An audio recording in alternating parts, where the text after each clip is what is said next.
All right, ladies and gentlemen, we welcome you live to episode number 41 right here on Nation Observer. Oh boy, that was a little off there. We'll try that again. We welcome you live to episode number 41 of the Primetime Rundown right here on the Eastern Observer and I-95 Sports Network, Zingo Channel 198. I'm Joey Jarzynka. We cannot thank you enough for joining us here alongside my guys Ian Schraier, Rob DeLuca, and we are joined by Danbury Hattrick's Director of Communication. And for those that do not know where Danbury, Connecticut is, it's just a few miles north of us in the Federal Prospects Hockey League, the FPHL. Ladies and gentlemen, Casey Bryant. Casey, it's been a long time since you and I have seen each other. How are you? It's been several years, Joey. I bumped into you back when we were working a Marist college hockey game together back in the day. But I've been doing good. Thanks so much for having me on, guys. I really appreciate it. There's no doubt about it. Ian Schraier, your day has been, let's call it hell. How are you? And thank you so much for making it. To the viewers out there, I wasn't so sure if I was going to make it tonight. I mean, I think for the show tonight, I might end up crashing on my couch. But listen, I hate missing these shows. I haven't missed one yet. I don't plan to miss one anytime soon. But I got to ask Casey, what Ranger is that over your left shoulder? I can't really tell from this angle. This is Ryan McDonough, recent Stanley Cup champion. One of the many artifacts of Ranger fanhood around my room. I don't know why I have it, but I have a 2005 Rangers media guide sitting over there in my eye line with like the hot prospects of Mark Stahl and this Brandon Dubinsky kid might be something. I was going to say Yager was still on that team, wasn't he? Yes, that was one of the Yager era. That was the first year that Lundqvist came over. So this was right as the Rangers were entering relevancy around that point, where like Pat Rissmiller is like one of our top You better look out for that Blair Betts kid. Rob DeLuca, how have you been?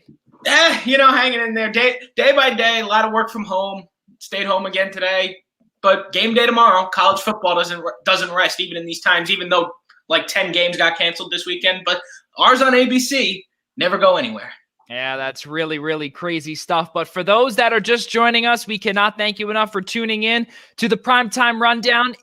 This show is presented to you by Black Cats NYC. In the beginning, if you've been on for the last 3 minutes, 35 seconds, you heard the hit new single from Black Cats NYC, Dirty Little Hipster. It is available on Apple Music, Deezer, YouTube, SoundCloud, Amazon Music, Google Play, Pandora, and Spotify. And we have to thank Andrew Giordano for that song for us, because that is Tyler Adele's uncle. So we really appreciate him giving us that song to use as our introduction song. So pretty cool stuff. So fellas, let's get to it here. And Casey, now you're a part of this little rotational fourth host thing. So we're really grateful that you're on board here. And there's so much to talk about here, where history has been made in Major League Baseball, where first off, a female is the first general manager, Kim Ng, a former assistant for Brian Cashman for the New York Yankees, has been named general manager for the Miami Marlins.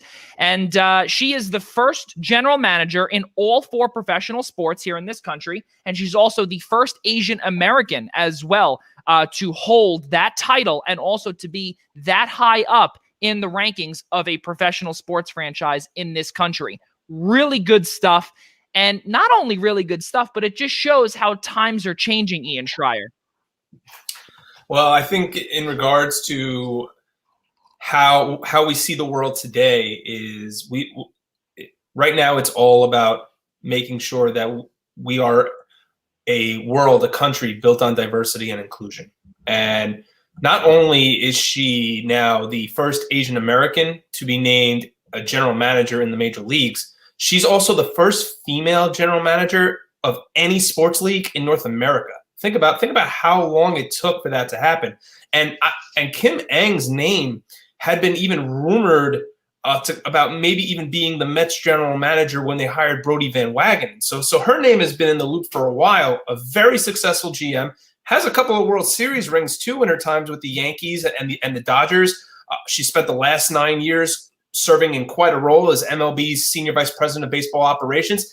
they didn't look. Credit to Derek Jeter and company. Okay, they broke that barrier. They finally, they went outside a female general manager. This is just great for baseball. It's not only is it great for baseball too, but this is also a professional franchise also that also hired their first Black CEO. Yeah. Yes, Derek Jeter, ladies and gentlemen, is biracial. He obviously shows a lot more white colored skin, but his father is Black. Rob DeLuca, your thoughts? Yeah, look, this is just a very historic day in the sports world, baseball especially. I think that Kim Ng here is very, very more than qualified to be a general manager in this sport. She's been around professional baseball now for 30 years. She spent the last decade in the MLB offices, and she has World Series rings from her times with the Yankees, as Ian said. Look, this was not a reach pick. This was not just, let's just hire a woman for the sake of hiring women. No, this was barrier breaking, glass ceiling breaking on a very qualified woman who probably should have had a GM job at least 10 years ago. Casey Bryant, your thoughts on a historical day in the world of baseball?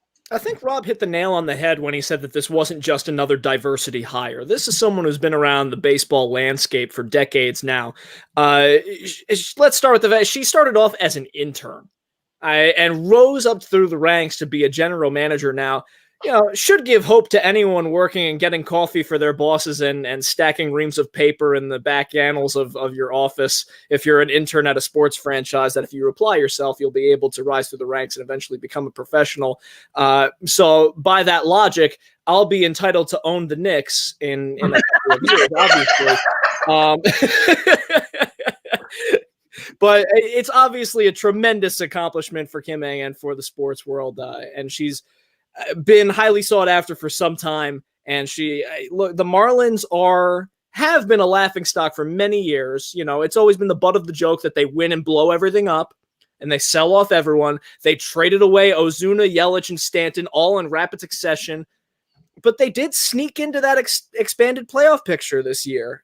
People sleep on that, so they are building something, and she'll be a part of that. And to add to Casey's point, the Miami Marlins, Florida Marlins, whatever you want to call them, have never, because of the two fire sales. So Casey's talking about the most recent fire sale, the one that included Ozuna, Real Muto, Yelich, Stanton. Growing up and watching, the Marlins win the World Series in '97 and then beating the Yankees in '03, they sold the team off. After both those seasons, ownership did. It was all part of a liquidity sale. So they sold off their best prospects and their best players because they physically just could not afford them. So I think the right person is at the head of this ship going forward, especially if this expanded postseason stays, which I think it's going to. If this designated hitter rule stays, which I think it's going to, please get rid of this extra inning runner on second base rule. I can't stomach it. But look, it's the right person at the wheel. She's got the experience. She checks all the boxes. And I think clearly the Marlins are an up-and-coming team. And I think, like I said, they've got the right person at the ship. We're starting to see the right person at the head of the ship is what I was saying, Joey. Yeah. We've started to see women break into the field, obviously, and not even only into the field, but also into the ownership position as well. Jeannie Buss, just about a month and a half ago, when the Los Angeles Lakers won their 17th title, she is the first female owner to ever win a title. So that is really something magnificent as well. A little bit more with Kim Ng. She worked under Brian Cashman for the New York Yankees as an assistant. She worked as the LA Dodgers assistant general manager and vice president. And then in 2011, she actually left the Dodgers and came to the East Coast out here in Manhattan. And she became the senior vice president of baseball operations and reported to someone that we all know, Joe Torre. And on top of it, too, she also has a nice wallet size as well. Number 13 on Forbes' list of most influential minorities in sports. But also, she's also the number 5 most powerful woman in sports as well. So she's got some names there, and also she's married into a wine company as well, where her husband is the CEO of a wine company based in Oregon as well. Pretty cool stuff there. So we'll keep seeing the barriers continue to be broken. Let's keep on moving here, fellas, in the world of baseball. Last night, we obviously had Ben Wagner on from the Toronto Blue Jays, and that was our mantra, was if you need baseball back in your life, tune in. So if you're here with us listening about baseball, well, we've got more for you. Tony La Russa, ladies and gentlemen, this is a big topic here because Tony La Russa, just the day before he was hired by the Chicago White Sox, he was pulled over due to a blown out tire on an Arizona highway, and he was charged with DUI. Why? Because he blew a .09 into his breathalyzer exam when the legal limit in this country is .08. So this is not his first offense either. This is his second. This happened also in 2007 when he was with the St. Louis Cardinals at spring training. And coincidentally, that's also in Arizona as well. So I don't know what it is about Arizona and Tony La Russa and, having some alcohol, but I want to start off with Casey Bryant here because, just because I feel, just because we feel like getting started with Casey, we'll go backwards here. Your thoughts on Tony La Russa, and could we see a Wally Bachman 2.0 problem? Just like if we all remember here, 2004, when he was hired in Arizona, ironically enough, he was let go. He was let go because of a drug issue. Maybe it's the arid Arizona air that gets to people, and so their inebriation is quickened. I don't know what the proper rationale would be. There was concern, I'm sure, that Tony La Russa may have, is stepped on a Lego, and now his managerial tenure is over before it begins in Chicago. That's not going to be the case, because it became apparent that Chicago knew about this DUI before he was hired, and they still willingly went along with it. And that's not even the biggest red flag with Tony La Russa. What people are using it now as an excuse of like, see, we told you this was a terrible idea, which it is, don't get me wrong. But like, Tony La Russa is 76 years old? Mm-hmm. He's been out of managing for almost a decade. And now we want to plug him into one of the youngest, most exciting, and most entertainingly prolific teams in the MLB as well, because you have all these colorful personalities that are on the field as well, with Tim Anderson, with Jose Abreu, all of these young players that are going to grab the spotlight and like showing themselves off. And now we're handing the reins over to, your grandpa, who is, should be entering Shady Shoals retirement home. So just let him nurse his Miller Lights at home on his front porch, talk about the good old days of the Bash Brothers, and leave it be. Rob DeLuca.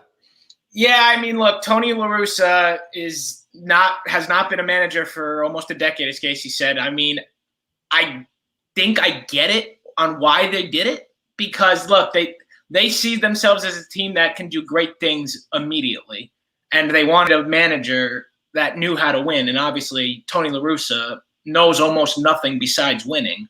He is a Hall of Fame baseball person. True. But I think that's the only logic I could arrive at here, to why they would go for someone who is literally 2 years younger than our president-elect. And I just don't see what hiring all these old people to do the important jobs like this are going to accomplish.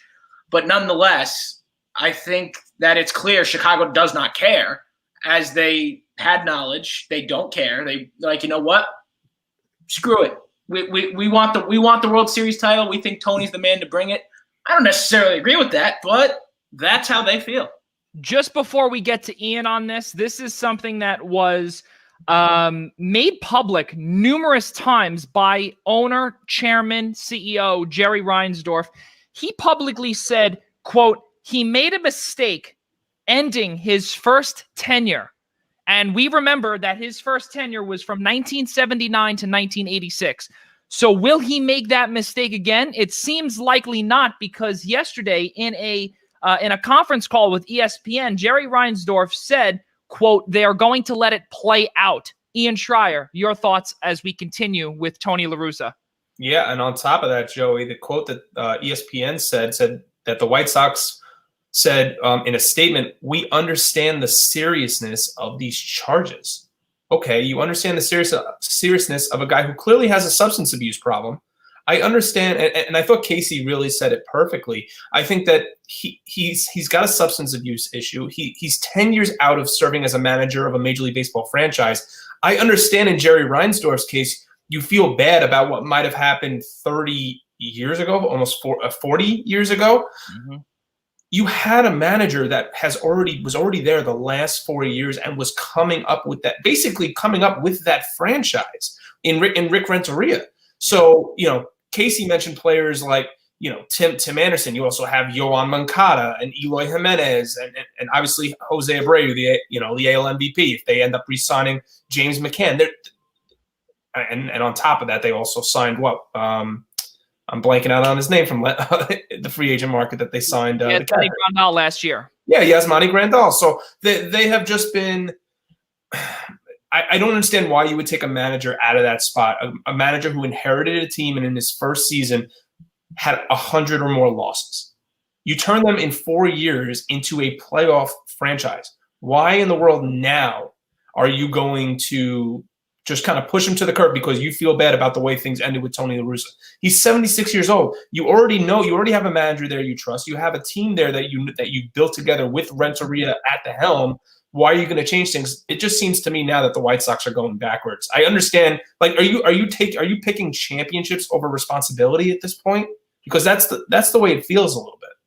I think, to add my 2 cents into here, I think regardless of the credentials that Tony La Russa comes with, obviously being a 3-time World Series champion, 1989, 2006, 2011, the latter two with the St. Louis Cardinals. Of course, his number 10 is retired, 4-time manager of the year, 83, 88, 92, 2002, also inducted into the Baseball Hall of Fame 2014 in the expansion era committee, where he obviously was 100% voted in.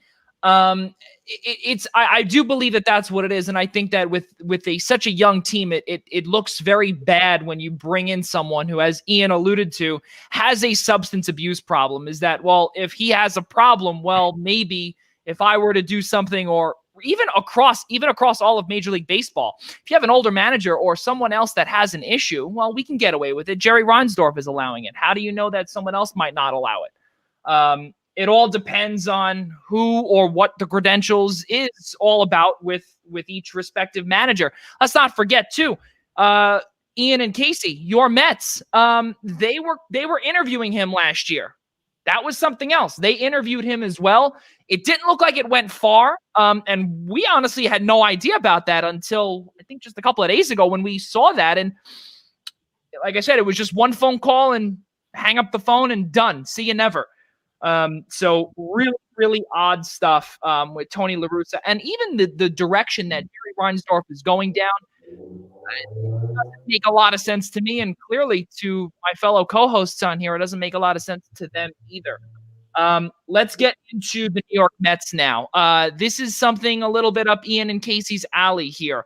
Marcus Stroman, he's got a big mouth on him, but guess what? $18.9 million was the qualifying offer that the New York Mets submitted to him. He eventually signed it following numerous tweets saying he wouldn't pay a dime or ever go, or there wouldn't be enough money in the world. That's what it is. There wouldn't be enough money in the world to go to Chicago, to the White Sox, to the South Side. And pretty cool stuff with the New York Mets. And not only that, but Marcus Stroman, how about the press conference? How about we play a couple of minutes of that for all the Mets fans out there, and especially Ian and Casey, so they get the chills once again. I went to my first Mets game with my dad at the old Polo Grounds. Years later, my friends and I used to sit in the upper deck at Shea Stadium. That makes today a dream come true, not just for me, but for my wife Alex and my whole family. Alex's dad Ralph makes it to just about every home game. They're all rabid Mets fans, New York fans have high expectations, and I want to exceed them. I want an exceptional team. I want a team that's built to be great every year. I don't just want to get into the playoffs. I want to win a championship. Now, owning a team is a civic responsibility. You hold the team in trust for the community and for the fans. That's how I see my role as the owner of the Mets. And that's why Alex and I plan to invest in communities around Citi Field. Alex is going to lead the Mets Foundation. She's done a great job leading. All right, so we got the gist of that. In other words, and we know that area around Citi Field needs a lot of investing. But again, in all joking aside, though, to hear that, and then also with Marcus Stroman as well, 18.4 or 5 or between 4 and 9 million. Good stuff for Stroman, Long Island boy. But I want to bring this up too, fellas. You hear that, you hear Steve Cohen, and you hear the trust that he's already spewing out to the public, and it sounds so good. Casey Bryant, this is something that you and Ian have had to go through for most of your life. The mediocrity. I know all of Casey's life. Ian, you got to see. Well, you were 2 or 3 years old when they won in '86. But I don't remember it. So I might have been on this earth, but I don't remember it. So mediocrity for the both of you. When you see something like that, Casey, to start with you, how good does that feel? And then also already Marcus Stroman is back in the fold. Well, there's a lot of things to dive into when it comes to Steve Cohen. First of all, the fact that he is speaking to Mets fans so frankly and so passionately is already a complete 180 from what we had gotten in the past. The Wilpons were essentially in the witness protection program. You never saw them. You never heard from them. They were the Wizard of Oz, just pulling the strings and hiding in the back. Please don't pull back the curtain. Please don't ever talk to us. And the few times you did get the curtain pulled back on them, it was them ripping on their fans, ripping on their players, lest we forget them making fun of David Wright when he was on the team. They made fun of Jose Reyes when he was on the team. They made fun of Beltran.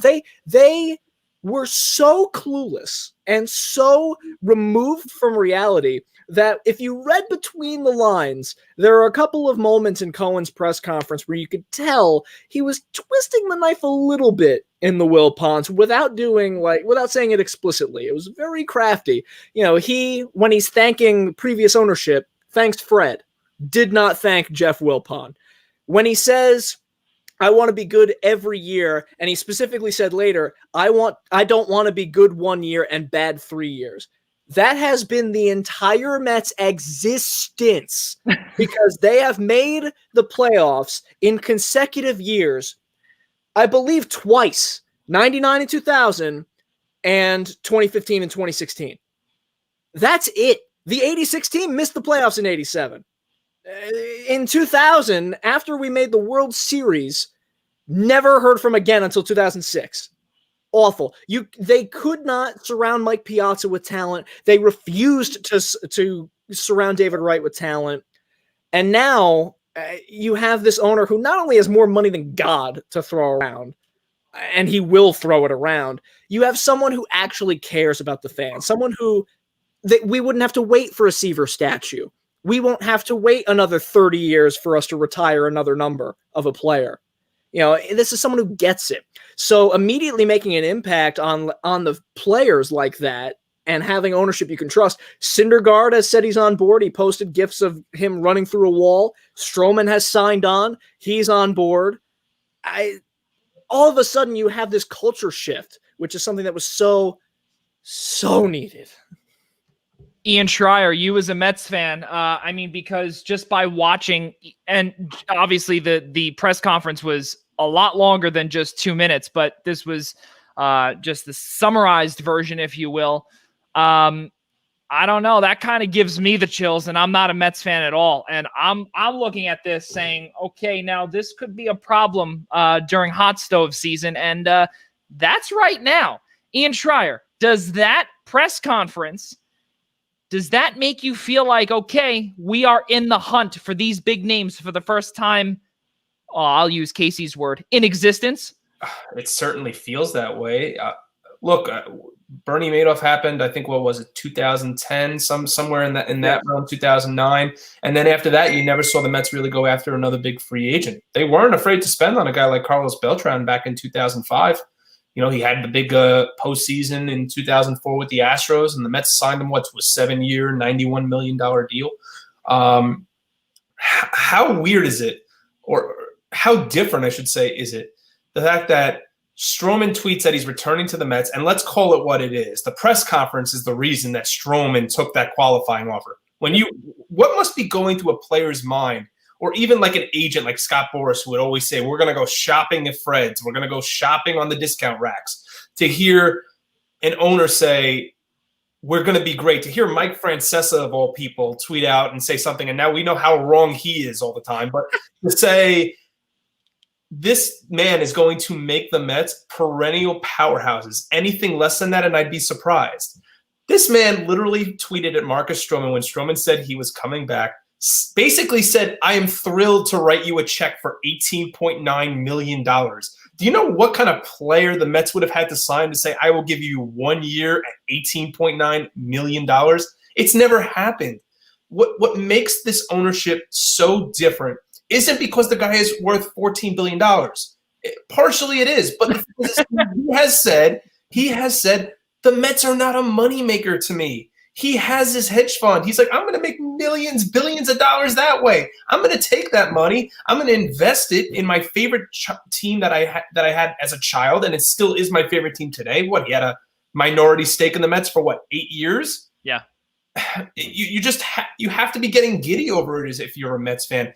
The fact that ESPN and every Major League Baseball outlet is talking about Bauer to the Mets. Lindor has the best right now in Vegas. Lindor has the best odds of being traded to the Mets. Real Muto to the Mets. George Springer to the Mets. When was the last time we even discussed one of those big market names possibly becoming a Met? This is just very, very exciting times right now. I could even tell you guys, I had the Mets calling me the other day, ticket rep asking me if I wanted to re-up my plan or have a plan for the first time in a couple of years. And the ticket rep actually sounded confident in what he was telling me because he knew what ownership planned to do.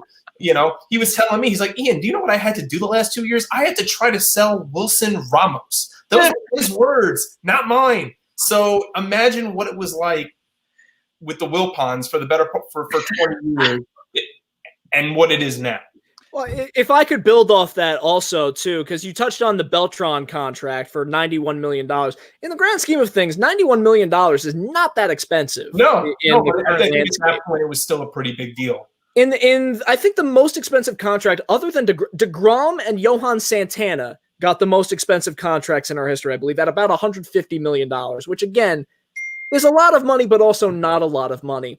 Think about how many players we've had to let go because we just didn't want to pay them. We didn't want to pay Daniel Murphy, so we lost him and he became a 350 hitter in Washington. We didn't want to pay Zach Wheeler. If Zach Wheeler was on the Mets last year, the Mets make the playoffs. That's just the bottom line. I'm sorry, I still can't vouch for him. I said, look, I'm not saying he's great. I'm not saying he's great, but if we had Steve Cohen FU money, yep, he could be a 3-4 starter, no problem. Right. There's so many players. And Paul LaDuca was on WFAN for Joe Beningo's retirement show a week ago. And he was talking about the difference between Cohen and Wilpon. And he goes, man, if we had an owner who was willing to buy a reliever or two when Billy Wagner got hurt in 2007, we'd make the playoffs. Because instead, we claimed Luis Ayala off waivers to be our closer. And you're relying on Scott Schoenweiss. And you're relying on Jorge Julio.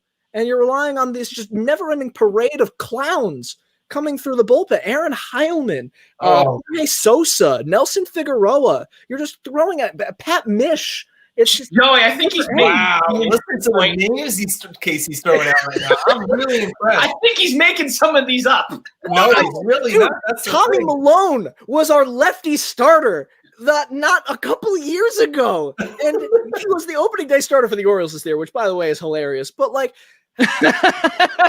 Remember John Lennon? Oh yeah, John Lennon. Are you kidding me? When our starting rotation after Santana included Tim Redding and Chris Capuano. Are you kidding me?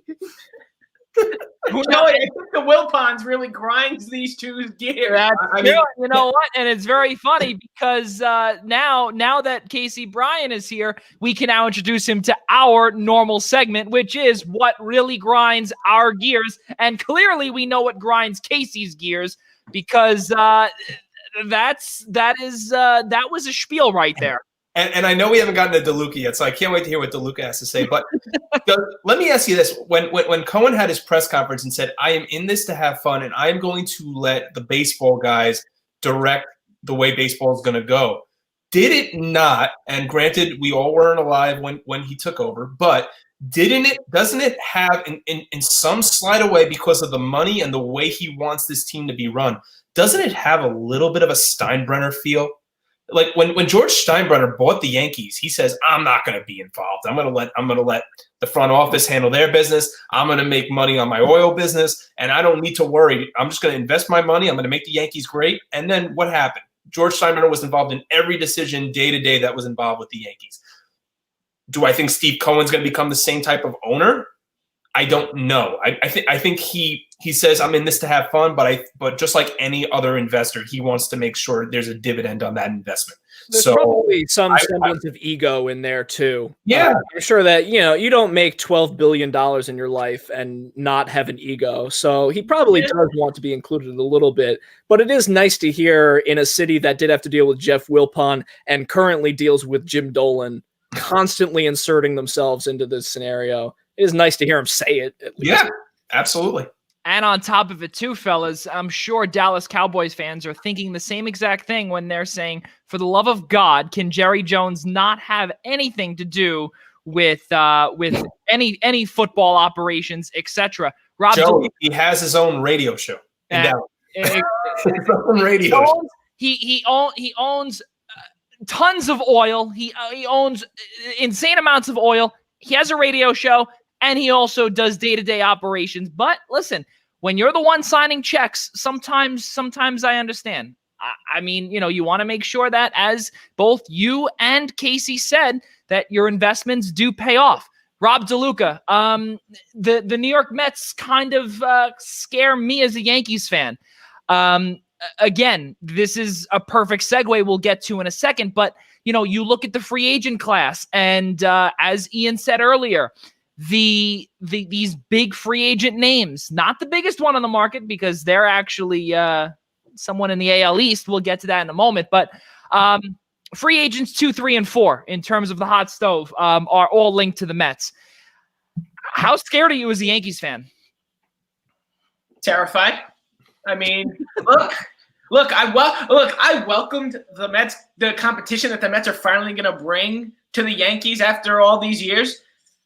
Kind of wishing I didn't say that now. Because now I realize how serious Cohen is about this and how he really is going to probably make the Mets great again. There's not even a question about that. And he's going to – What is again? When were we ever great? We had isolated 1-year periods. We're never great. What is it again? 1986. Doesn't that count? Doesn't that count? Year.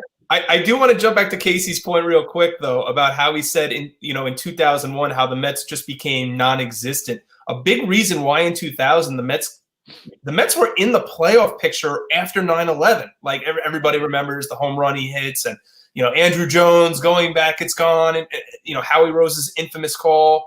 This one has a chance. The Mets were in the playoff picture with 3 weeks to go. What they really missed that season was Mike Hampton. People like don't underestimate how big of a factor Mike Hampton was that season. The only reason he didn't stay in New York and got dealt to Colorado was because he thought the education system in New York was terrible. That's why he left. And they dealt him to Colorado. So the Mets had him for one season, but he gave them the ace that they just desperately needed, and the team just followed behind. The Mets were not, even though they led in every game in the 2000 World Series. A lot of fans forget that. The Mets led in every game in the 2000 World Series against the Yankees. In theory, the Mets could have won the 2000 World Series. Were they the better team? Hell no. Like, the Mets were living off Benny Agbayani and Jay Payton and legends. Oh God, and Kurt Abbott and Mike Bordick. Like they were living off Piazza. You were living off Piazza. You were living off Robbie Ventura. You were living off Edgardo Alfonso. That team wasn't all that good, but they had Hampton and Leiter, and that's why they got there. Yeah, I mean, yeah, Joey. Yeah, just to keep going, I think the Mets are really going to be a threat way sooner rather than later. Now that they have money that they're willing to spend, they are in the picture on every single top free agent out there in my mind. And yes, I'm gonna do it just because I apparently love making these segues, sometimes by accident, but this one's gonna be on purpose. They are very much in the picture for DJ LeMahieu because DJ LeMahieu wants to be in New York. He said New York. He said the other day, New York he thinks it's a perfect fit for him. He did not specify necessarily the Yankees. He just said New York. You assume that means the Yankees. For someone like me, I pray that means the Yankees because the bottom line is the Yankees need to pay this man. But the problem is they now have some serious competition to be outbid. They really have this issue of not getting these prize free agents because the Mets now have essentially the richest man sports has ever seen. And it's a perfect segue because DJ LeMahieu has been linked to the Toronto Blue Jays, a franchise that is known for not spending their money. And it's very funny because I have family that not only lives in the Toronto area, suburban Toronto area, but they're diehard Jays fans. And this is something that I've always been told for a majority of my life. And that is that the Rogers Communication, which is who owns the Jays, they are the American League Wilpons, where they have so much money, but they do not spend it.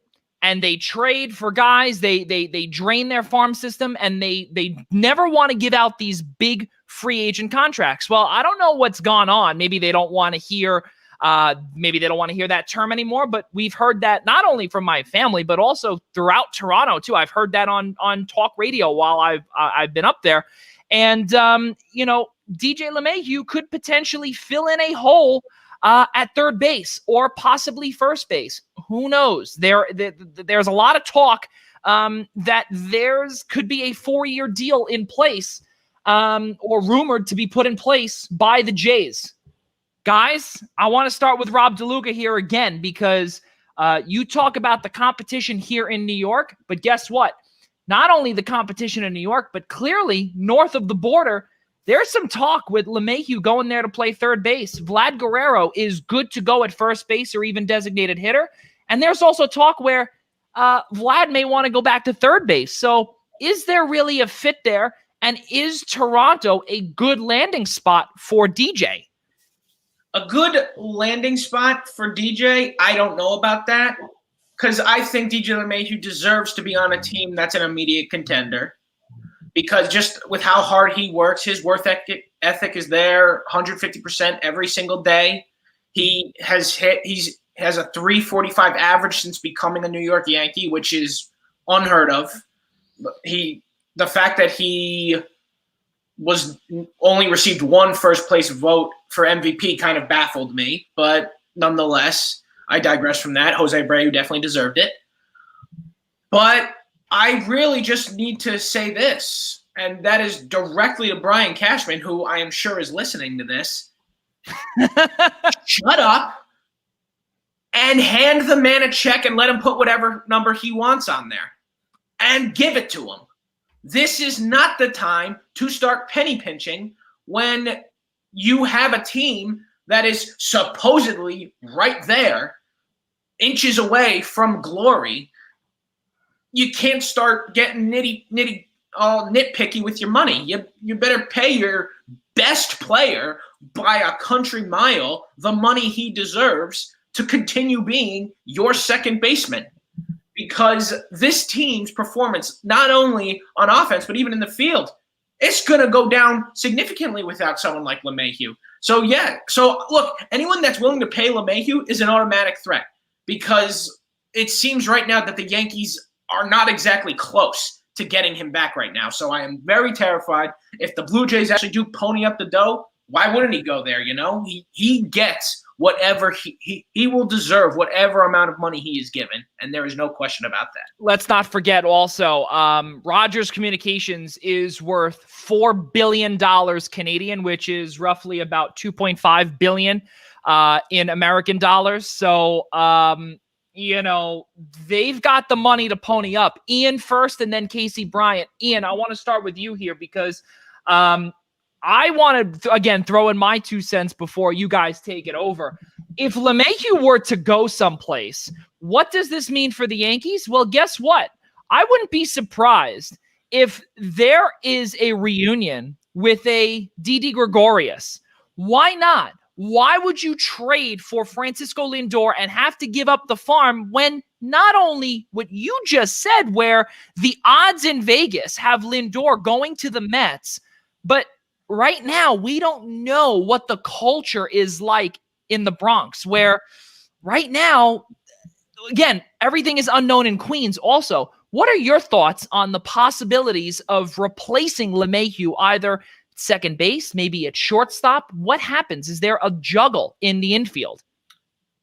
I just don't know if they want to bring Didi Gregorius back. Look, he's only a year removed from being a Yankee, and obviously he had a solid year in Philadelphia. The names that are being linked to the Yankees right now in regards to maybe acquiring an infielder, Lindor is one of them. The other is Andrelton Simmons from the Angels, have been the 2 names that I've heard the most frequently in regards to if the Yankees tried to go out and trade for somebody. I think what they're trying to do, at least the Yankees, is they're trying to make up for Gleyber Torres' bad defense is what they're trying to do. And I think if they can do that and acquire a Simmons or a Lindor, you can shift Torres to second base, a shorter distance to throw, not as much ground to cover. And then you could put a player like a Lindor, who's obviously a fantastic shortstop as well as a great bat in a much smaller stadium, for him to succeed. So that would work out great for them. So I think that's why maybe you're not hearing – I don't want to say you're not hearing DJ LeMahieu's name. We really haven't heard anything. I know MLB Trade Rumors reported a possible 4 years, $68 million deal if he did sign with Toronto. But what makes DJ, and this is alluding to Rob's point, what makes DJ so invaluable to the Yankees is that he is the only contact hitter on that team. The only contact hitter. You go up and down that lineup. That lineup is full of swing or miss hitters. I mean, Stanton, Judge. I'm only naming 2, but you go right down the list. That Gary Sanchez, whose name is now being rumored in trade. But these are all guys that don't hit for contact. They hit for power. What made DJ so good is that he hits for contact. Yeah, he can drive the ball in Yankee Stadium, where you're going to play 81 games a year. It doesn't take a lot to drive the ball out in the Bronx. The guy is 10th in Major League Baseball since becoming a Yankee in OPS. He's 12th in WAR. So, yeah, in that respect, he's invaluable. The problem I see with Cashman is the fact that he is 32 years old and does not want to throw an enormous contract at DJ LeMahieu in the same way that they didn't throw an insane amount of money at Robbie Cano, and look how that worked out. That is a pretty good comparison. DJ LeMahieu, one of 3 finalists for the AL MVP this year, and he also won the batting title. 361 was his average. Casey Bryant. I tell you, if I was DJ LeMahieu, I would not want to go anywhere else other than the Bronx, if only just because, and I mean no disrespect when I say this to DJ LeMahieu or about DJ LeMahieu, is that he has picked the 2 perfect spots to build his career. He started off in Colorado, and in Colorado, it's well documented at this point, you hit better at home. Charlie Blackmon has made an entire career. He's made a lot of money out of it. Dante Bichette, Vinny Castilla, whoever you want to pick. Todd Helton was a great Hall of Fame hitter in Colorado and a good hitter away from Colorado. And that was DJ LeMahieu's defining characteristic until he got to the Bronx. And in the Bronx, he's become a great hitter away from home as well. But when he hits at Yankee Stadium, especially, I'll refer to 2019 specifically because in a shortened season, it's really hard to tell. Shortened season in 2020, he hit over 400 at Yankee Stadium, which is just ludicrous, and he hit 300 everywhere else. When he's home or away last year, it was 340 at home and 320 on the road. which is the difference is that he was still able to hit on the road. But he's hitting 340 at Yankee Stadium. I wouldn't want to go anywhere else. I wouldn't want to go to Citi Field. I wouldn't want to go to the Rogers Center. I would want to stay in the hitter's ballpark, because he is a contact hitter, but he's able to get more doubles. He's able to get more home runs when he's at a hitter's park. I wouldn't want to go anywhere else other than Yankee Stadium, especially considering it's the Yankees. You're going to compete every year. You're going to be hailed as a god by the bleacher creatures. I don't see why I would want to go anywhere else if I was DJ LeMahieu. That's a point. Yankees Twitter widely already considers him as probably the greatest hitter to ever live in the history of baseball. Is he Ty Cobb? Yes, he's better than Ty Cobb. That's right. Is he Pete Rose? No, he's far above. He's even better.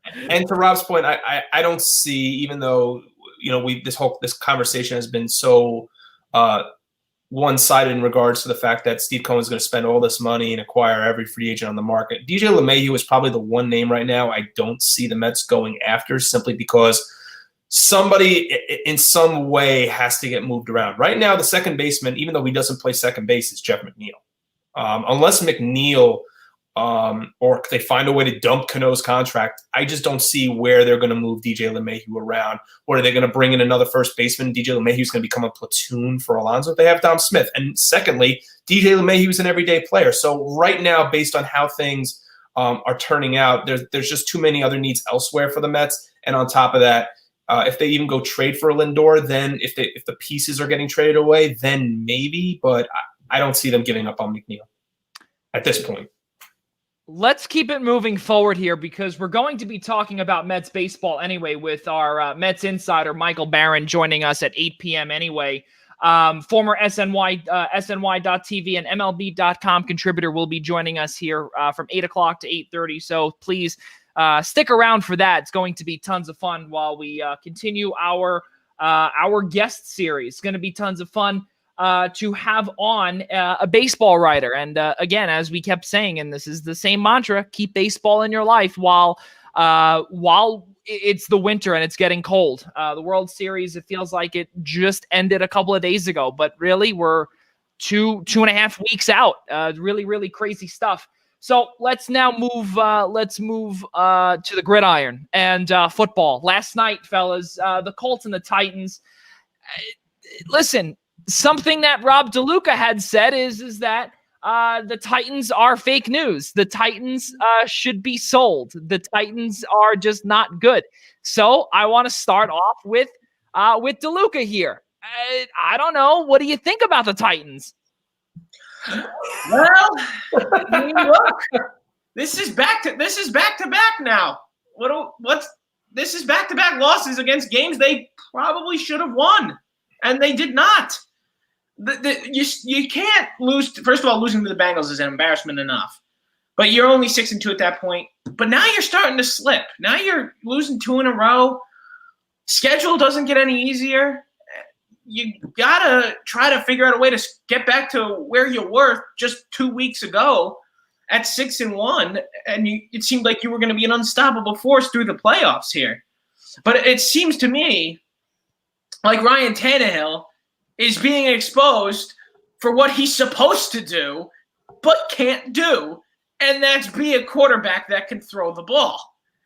He did not have a great game last night. The Colts defense figured out Derrick Henry early, which left a big problem for the Titan offense, because when you stop Derrick Henry, you force Tannehill to work, and it just didn't pan out last night, and the Colts and Phillip Rivers, granted it's 2 separate sides of the ball, but Phillip Rivers took advantage of that and made himself the better quarterback last night and put the Colts back into playoff picture.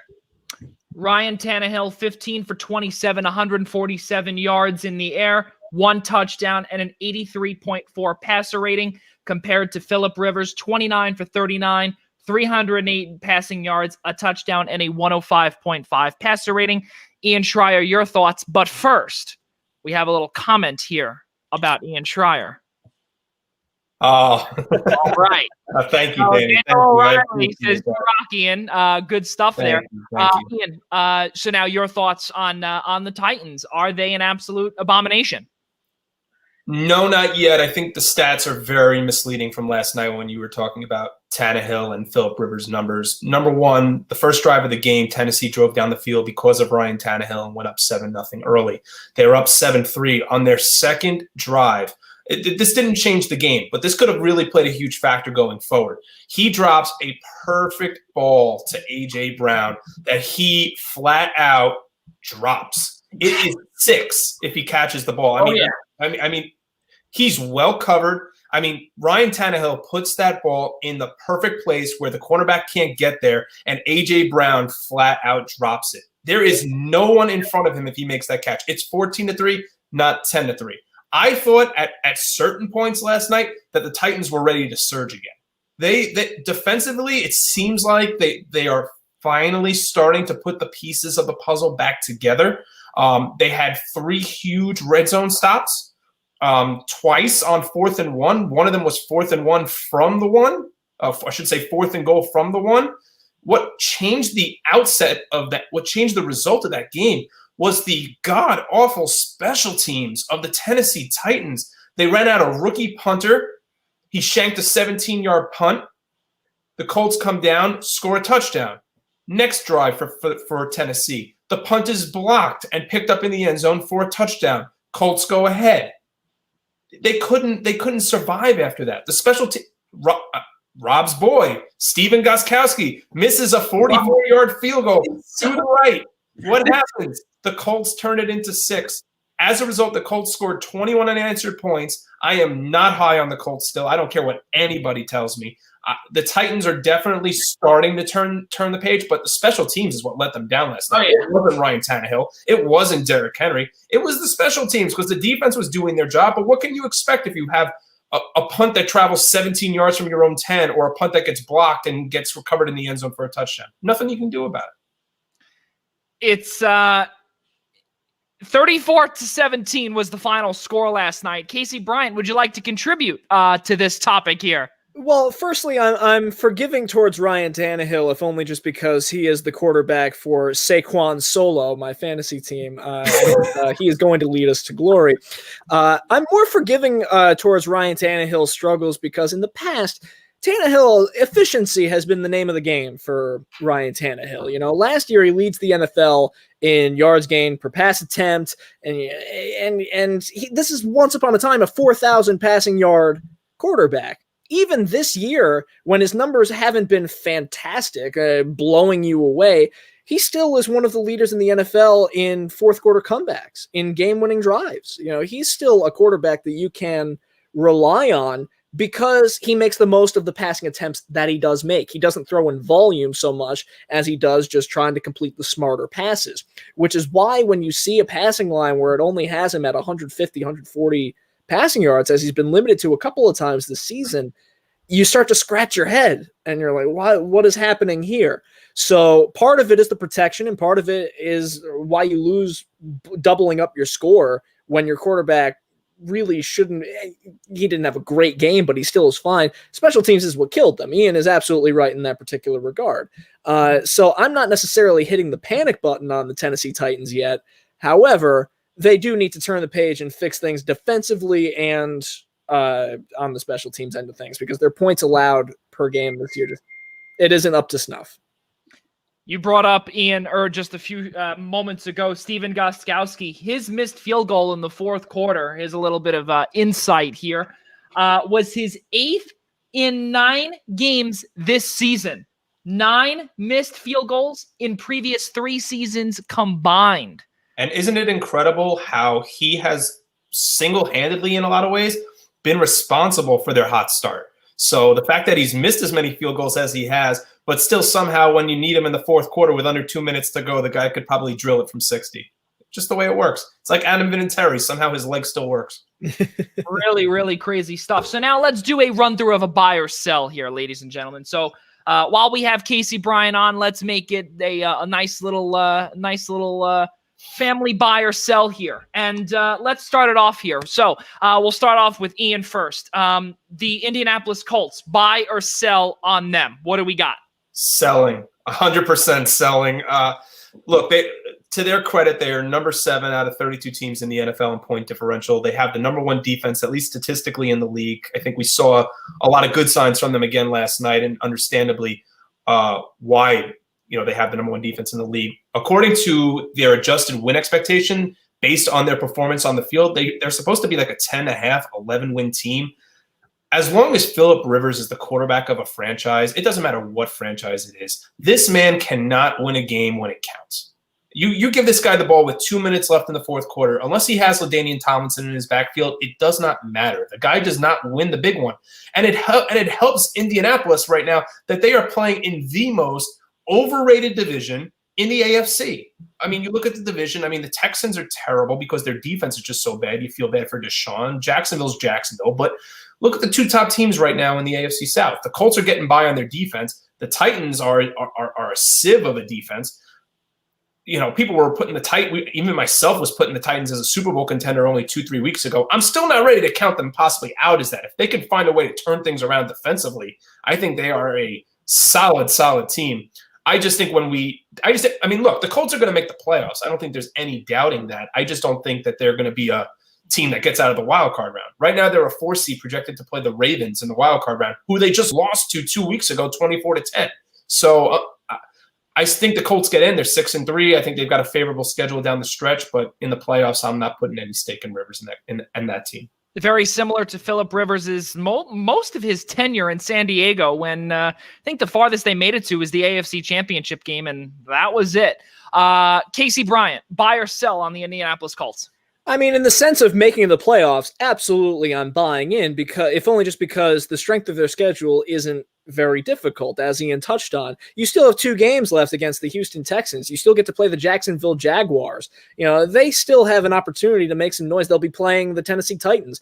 What is going to come into play for them once you get into the postseason, and even for their next matchup against the Green Bay Packers, is the defense legit? Because right now, in terms of points scored against, they're one of the best teams in the AFC. The question is their defense for real? Because if they go anywhere, it is not going to be because of Phillip Rivers. It is going to be because of their defense. They have very strong Denver Bronco Peyton Manning vibes, where they are trying to just lug this ancient quarterback, drag him through the quicksand, try to get him towards that Super Bowl.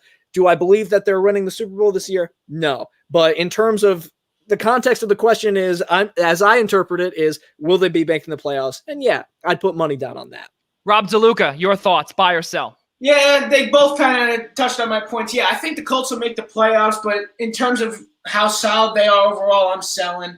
Phillip Rivers is not a clutch quarterback by any sense of the word. He has more kids than he does playoff wins. I mean, it doesn't say much.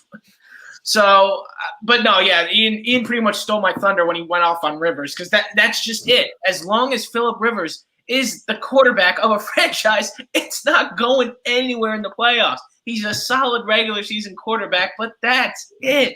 He can't get it done when it counts.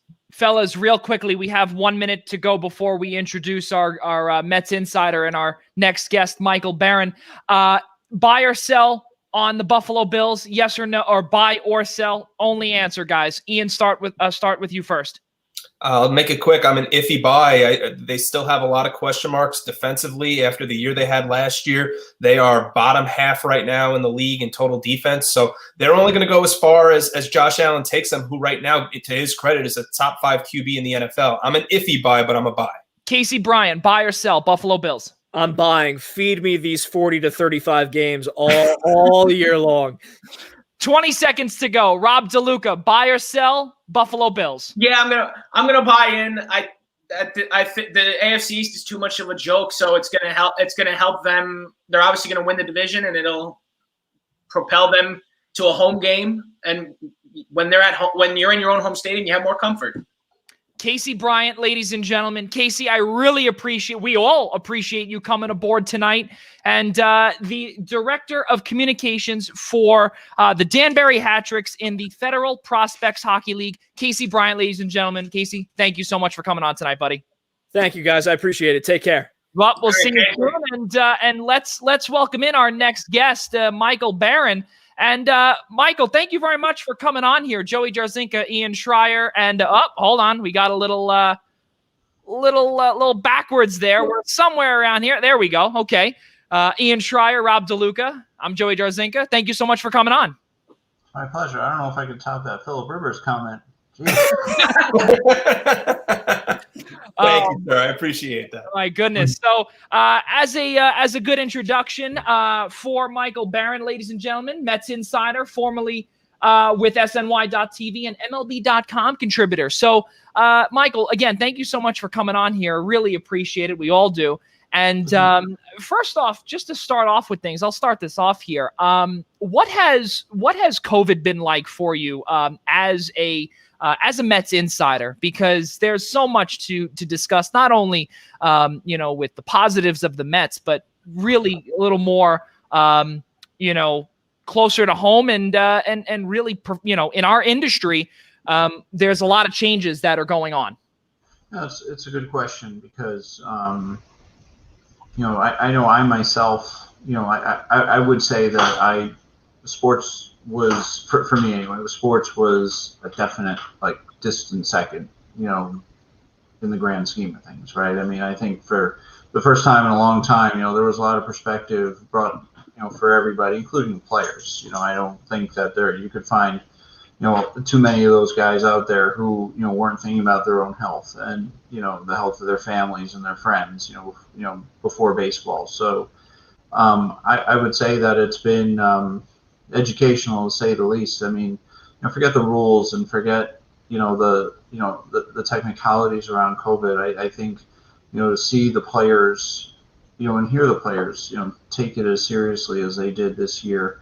I know there were some exceptions to that, of course, but generally speaking, to see how much the players cared about their health but also staying on the field and doing what they could to stay on the field, knowing that they were at risk and they were putting others at risk, and that no matter what they said or no matter what they did, there was always a chance that one day their team could get shut down. And it happened to the Mets, along with the Marlins and the Yankees and the Cardinals certainly took took a huge beating from it. It was fascinating to see. It was a much different season, for a number of reasons. I mean, for me personally, and obviously looking at the team and seeing how they operated, and the league, how they operated, and everything Rob Manfred did to get through the season, which I know he deserves a lot of criticism for some of the decisions that he's made, and there's been a lot of questionable decisions at best, but he got through the season, and that's a testament to Major League Baseball and what the program they put forth, and I think they do deserve a lot of credit for that. So. Yeah, crawl to the finish line, no doubt about it. Especially we know what happened in Arlington, Texas, with Justin Turner. But a little bit more of a positive note. We're going to send it over now to Ian Schraier, who's a lifelong Mets fan, and I'm sure he's got tons of questions for you, especially now that Steve Cohen is now in the saddle, in the chairman, CEO, and everything seat. Well, I've certainly been a follower of Michael's on Twitter for a long time, and certainly remember when he was, a writer for Mets Blog, and following everything that would happen on that website as well. And I guess, Michael, let's start, with some happier times. I guess Steve Cohen, the new owner of the Mets, and can you take us through your opinion on the press conference? And did that press conference, was that really the reason for Marcus Stroman signing that QO? Because it certainly seemed like he didn't want to come back. Well, I mean, look, I think there are certain economic reasons why Marcus made the decision he made. I think it's easy for him to say, well, I just love that press conference, so boom, I'm signed. I'm taking the QO. But when you look at what appears to be a severely depressed free agent marketplace for players, it's not. It's going, and the market's about to get even more diluted with the non-tenders, and there are going to be players who are non-tendered who do not deserve to be non-tendered and shouldn't be non-tendered, but because of financial challenges, the league and the 30 clubs have in front of them, especially with the potential of another work stoppage a year from now due to the CBA expiring. It's like there are going to be a lot of Brad hands out there, in my opinion. It's not just, there aren't going to just be a couple of surprises and a couple of disappointments. So, for Stroman, I think it would be in his best interest, and I'm not the player, it's not my wallet, course, and I'm not the agent, but I think it would be in his best interest to try and work out a deal beyond 2021. Just because there's even more uncertainty ahead. I would say more so for baseball than for other sports. And then you add in the COVID factor, right? So now I don't know what his plans are, what he's thinking. I did get the sense a year ago that there was interest in a longer term deal, but things that was a year ago, and that was a lot's happened in the last 365 days. So, we'll see what happens. I don't know that it was anything that Steve Cohen or Sandy Alderson said that may have, made the decision easy for him. I couldn't tell you that, but I think he has a lot to be excited about. He makes the team, and no one's going to debate that he makes the team better just because of what we saw when they didn't have him this year. So, in 2020. So, he's an important piece, and I'm glad personally and professionally that he's back. I think like I said, he makes the team a lot better, and it's about the name on the front of the jersey. And you're talking about one of the I would say the winningest personalities in baseball, Marcus Stroman. I don't know that he has a lot in his trophy case to show for it just yet, but this is someone who is. We've seen and heard, how much he puts, the team above anything else, and these are the kinds of guys you want on the team, and you want guys who want to be there too. And it sure sounds like he wants to be there, and money talks, of course. But if Steve Cohen made the decision easier, that's great. I don't know that it did personally. I think that there's a lot more at stake than what Steve Cohen may or may not say in public. But I'm glad at least he made it sound like that was a factor. Right now, it seems like Marcus Stroman's, at least at the current time, is going to get supplanted at least until Noah comes back as the number 2 starter in that Mets rotation. But obviously, a lot of rumors circling based on the press conference and based on what Sandy Alderson had to say about Trevor Bauer. I know Charlie Morton's name's been rumored. He wants to stay on the East Coast. What's a realistic look right now, in your opinion, for the Mets rotation in 2021? You mentioned Trevor Bauer. I think that's realistic. Yes, they have a lot of money to spend, but they have the need, and he makes them instantly better and offers instant credibility to a rotation that's just a god-awful mess right now, even with Stroman. It's just a little bit better than being a mess, So I think Bauer's realistic. They have the payroll space to work with. They have the cash to work with. They're in an advantageous position in the free agent market because Steve Cohen's not coming in suffering from an economic problem in the game, whereas pretty much every other owner is. So that puts him in a position of strength, and he makes the Mets an interesting landing spot if you're a free agent too, because that if you're going to get your money, it might very well be from Steve Cohen. And when on earth have we said that about the Mets, right? When they're the ones in the market looking to spend big bucks, and it's something Sandy Alderson said the other day. I don't know if you heard it, but it's something that's really stuck with me. And he said, it's no longer about the cost of the acquisition. Essentially, I'm paraphrasing. It's no longer about the cost of the acquisition, but it's about the acquisition itself. I'm sorry. That's okay. This is what happens when you're in your home at your kitchen table. It's all good. Okay. So I have to ask then, do you, at least at this point, I think we all do as Met fans, but certainly for yourself, do you have a wish list at this point for what you would like to see come out of the free agent market? What is really a sour market at this point because we don't know what the economic issues are for most of these teams. Can they afford these types of free agents? We're hearing names like Lindor get shopped around because the Indians might not be able to hang on to him financially, and the Mets seem very willing to at least listen to it. But do you have a wish list right now in terms of what you would like to see out of this offseason? And Lindor is one of them. I think when you can get a premier player at a premium position, I don't care what team it is. I think there are at least 27 teams that can figure out a way to make Lindor fit at shortstop for them, right? And the Mets, certainly being one of them, with Ahmed Rosario, who just, he hasn't lived up to the potential yet. And, Andres Gimenez, who showed promise this past season, albeit in a 60-game sprint. he's just not projected to be what someone like Lindor is. And if you have an opportunity to get a guy like Lindor, and they certainly have the luxuries in trade to get him. I think they would have. I think it would certainly include one of the shortstops, which is fine. I think in a deal like that. I would expect, someone like Brandon Nimmo would be involved in that deal, at least a top prospect as well, and maybe a piece out of the bullpen. But I don't know that that's a big price to pay for him. It may be a little extreme, but I think you know what I'm getting at. Like, I think the Mets are in a position right now where they should do what they have to do to get him. But in addition to that, I think their needs are obvious. They have needs up the middle. They are not strong, generally speaking, up the middle, whether you're talking about the catching position, anyone in the rotation not named Jacob deGrom at this point. And, I'll throw Marcus Stroman into that mix, although he hasn't pitched in a year. They're weak defensively up the middle with Robinson Cano, and, you could argue that Ahmed Rosario has made improvements, but he's certainly, average at best at, defensively. And certainly, Brandon Nimmo should not be in center field. He was statistically the worst, if not one of the worst defensive center fielders in the game. And he's best suited in a corner. So that means they need a center fielder. So that's, those are the needs. Mm-hmm.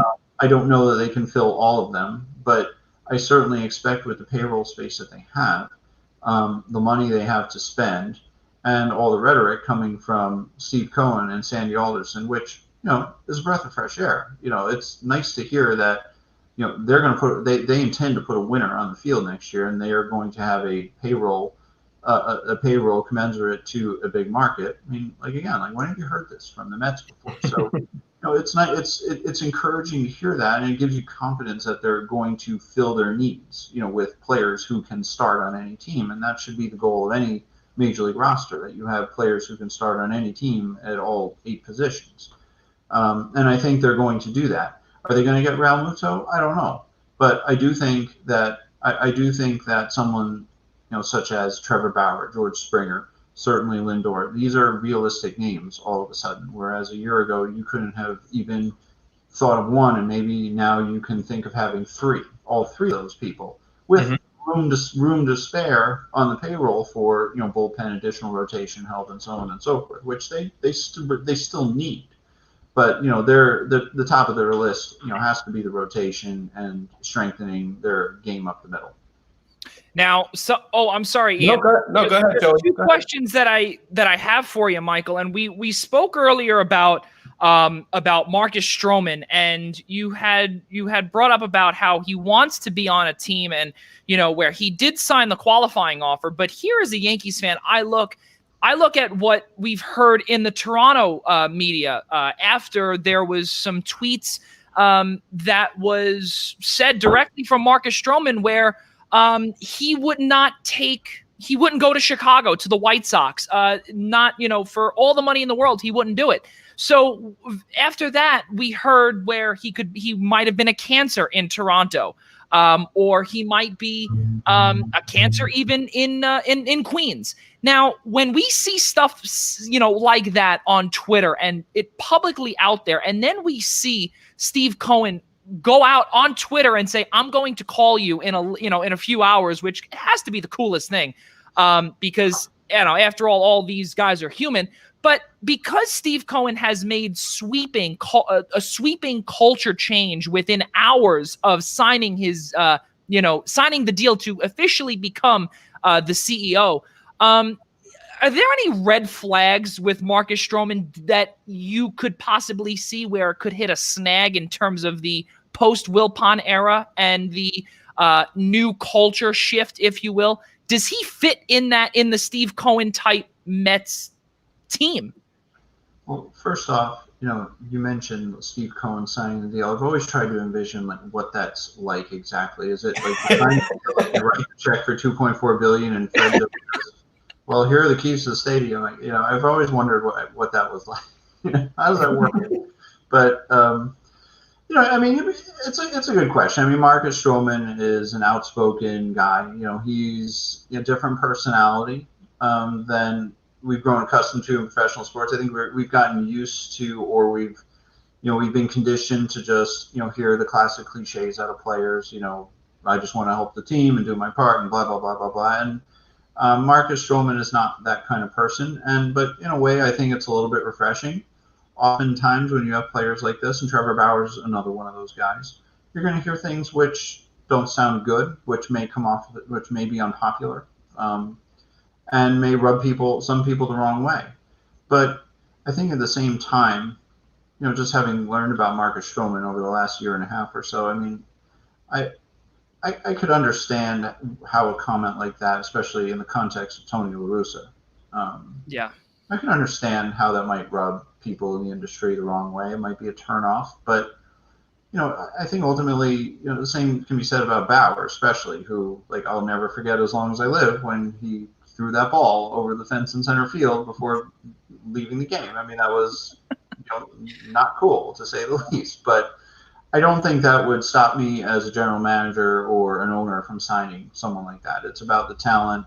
I think there's more to the personality than just the negative things that we often conclude about players when we tend to only see or contextualize about the negative things that they sometimes say and do. And I'll throw Alex Rodriguez into that mix too, because this is a guy who, for the better part of 15 years, as a fan, pissed me off.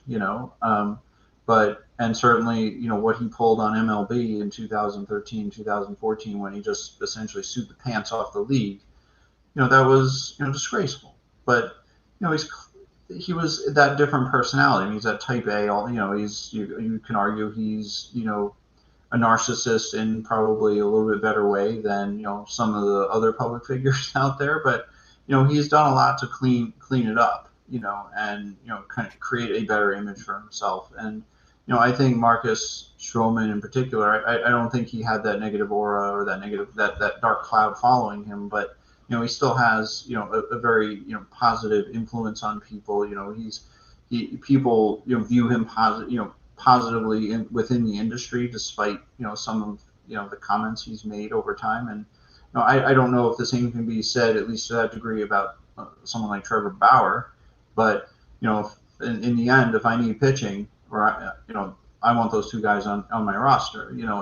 If I'm any owner, these are good players with good and strong and sustained track records. So, is it a problem? Yeah. Can it be a problem in New York? Absolutely. Can it be a problem with the Mets, who always, historically anyway, have always, hit walls of trouble? No question. It can come back and bite. I mean, we learned that with Yoenis Cespedes too. With all the good that he brought to the table, we saw just as much, if not more, bad. So, I don't think that should be a turnoff, though, when you're trying to evaluate talent. I mean, the personality is big, especially in New York, and it's a factor. And I can tell you that's important to Sandy Alderson too. But if they didn't want him, they wouldn't have extended the qualifying offer. And I know that was pre-Sandy and pre-Cohen, but in the end, they could have just let him go, and that would have been the end of it. So I think there's quite a bit of value that he would bring to the table for the Mets. Even with his his strong personality, I think it's actually an asset for this team. So if you don't mind, just two more questions before I throw it back to you. Now, you had brought up Francisco Lindor earlier while you're on here with us, and you guys had spoken about the Lindor trade. And I look at it where, ever since what happened last year with Mookie Betts, when he was traded from Boston to Los Angeles and he signed that massive deal to keep him out in the ravine for his whole career, you figure, would we see that with a Francisco Lindor if he were to come to the Mets, or if Sandy Alderson, was to trade for him? And especially too, because of the track record that Sandy Alderson has when it comes to the trades, it's really, he's done such a phenomenal job. Could he get that done where then he can really, put his mark in Queens, where then he can get that big time deal done? Do you see that happening? It's hard. I think, I said before, and I'll say it again, I think the Mets are in the they have the advantage in that type of situation because of the uncertain market, both this year and next year, on the uncertain finances in the league. And the Mets don't have uncertain finances. They have they have a ton of money right now, which is, I keep saying, incredible. Like, what? The Mets, who have billions all of a sudden, and so that gives them an advantage. Now, does that mean Lindor is going to want to sign any kind of extension?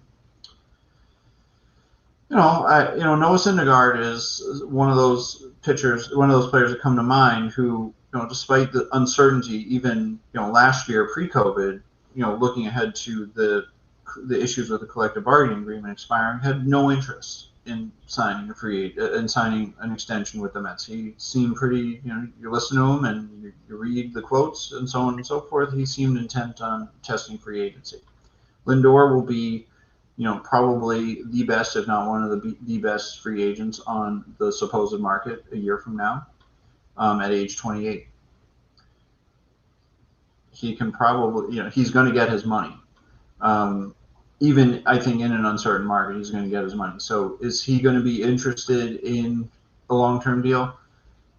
Yes, if the money's right. I think, like I said, the Mets are in an ideal position where they can at least have that discussion with him.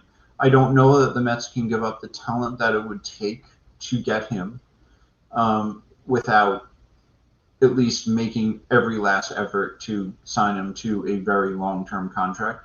Again, like, if this isn't a guy that you trade for as a rental, if you're the Mets, this is a guy you're gonna, along with Pete Alonso, and maybe to a lesser extent Jacob deGrom because of his age. These are guys you're gonna want to build around. These are gonna be your foundational pieces. So, yeah, I think Sandy Alderson will try. Will he be successful?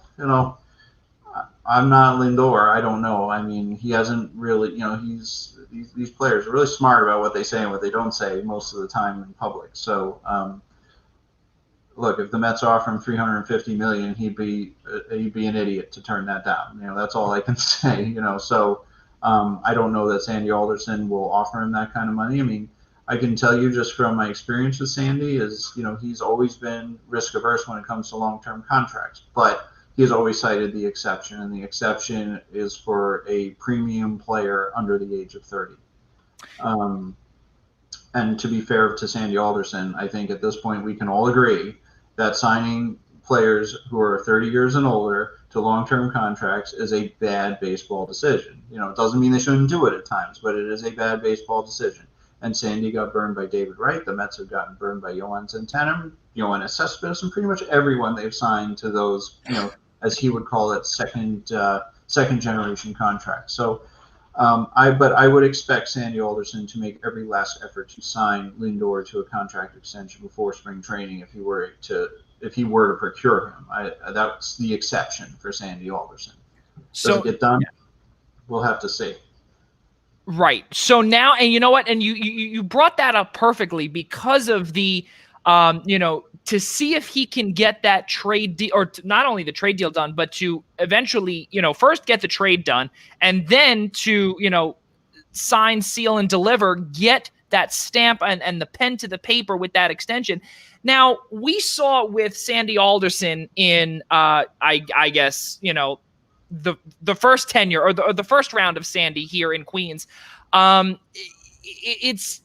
We've heard from, and I've seen writers too, especially, I don't remember where it was, one of the newspapers, maybe the New York Post or whatnot, but there was some criticism from Sandy Alderson, or from writers saying that Sandy Alderson might, with his track record when it comes to trades, can he get it done on the free agent market? Because his track record is so good in the trading market, how is it going to fare in the free agent market? You as a Mets insider, Michael, what is your thought to some of your counterparts, to some of your writing counterparts? Could he get it done in terms of the free agent market? And was it because of the Wilpons that he had such a restriction that he could not forge out the money or, give those blank checks to people? What are your thoughts on that? It's a good question. I mean, he never publicly stated that he was restricted financially by the Wilpons. I don't think any GM before or after ever said anything like that. They would always say, we can sign whoever we want. We can make any recommendation we want, the standard, toting the line, if you will. But the one thing, and so with that said, I mean, you're right. I mean, most of the free agents the Mets have signed, maybe except for R.A. Dickey and maybe Marlon Byrd, just a couple of free agents that they've signed over the years. They strike out more often than they hit home runs with their free agents. With that said, it's not as if they've signed, first tier free agents, right? It's not as if they, in 2000, it's not as if he signed Robinson Cano to that 10-year deal when he was in his prime, for instance. It's not as if, he signed, I don't know, give me another example for during that era.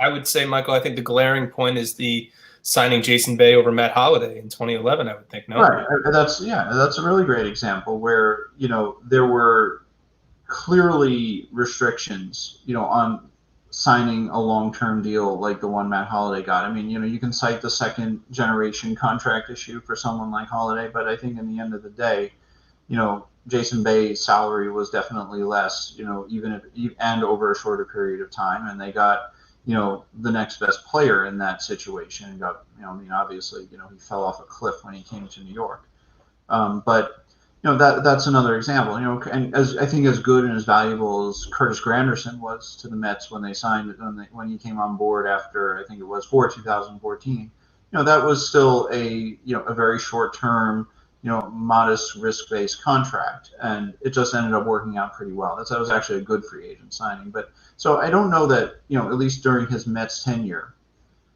Now I'll leave David Wright's contract out of it for the moment. I don't, because he wasn't a free agent.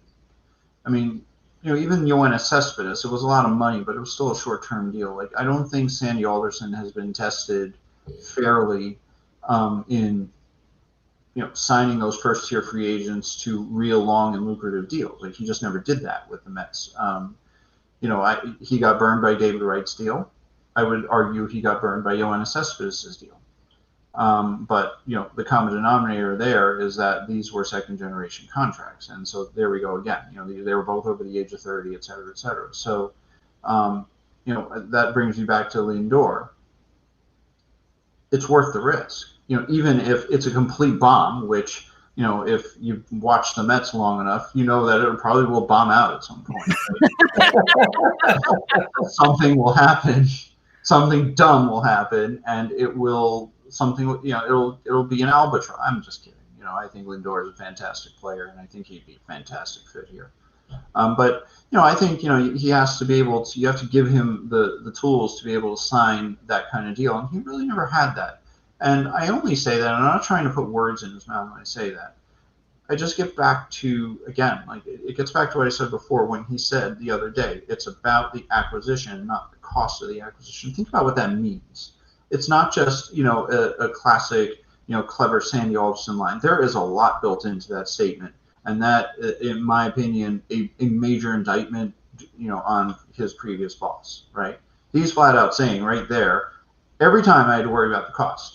Now I don't. So what does that mean? Now he can go get the free agents he wants. So let's see how he, if he can connect, on, a true major market deal. Not, a 4-year deal to Granderson here, or a 2-year deal to that player here, or a flyer on that guy here.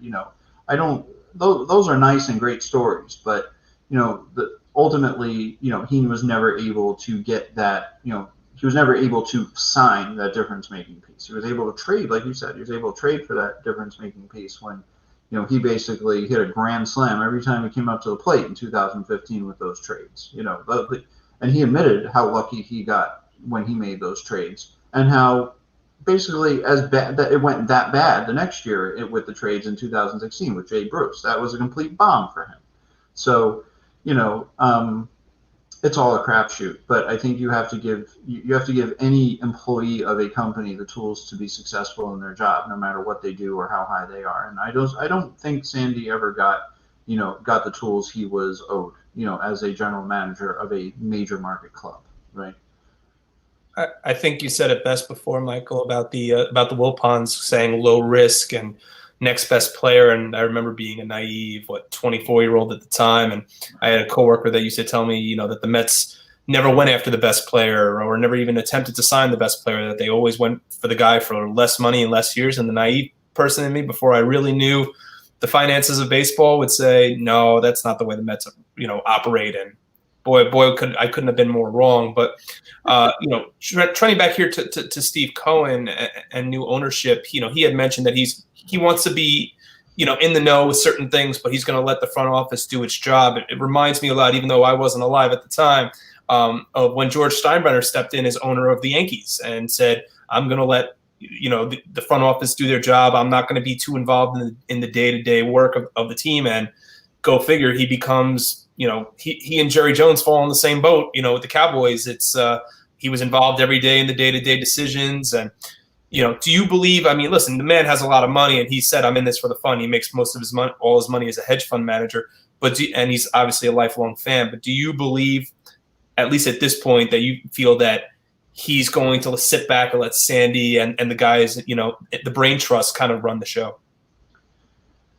That's a good question. I think I have the same question as a fan. I have the same questions as you do as to whether or not that will hold true. But it doesn't. Let's just say, for argument's sake, that he pulls a Steinbrenner or or a Jeff Wilpon or a Jerry Jones, and he meddles and he puts his nose where it doesn't belong. I don't really know how to rationalize the behavior. I think you just kind of have to take him at his word at that point. You're never going to know the truth, even if he does or doesn't anyway, right? I don't. It's a good question. I'm trying to come up with a rationale as to why that how it can be an okay thing, but I really can't think of one.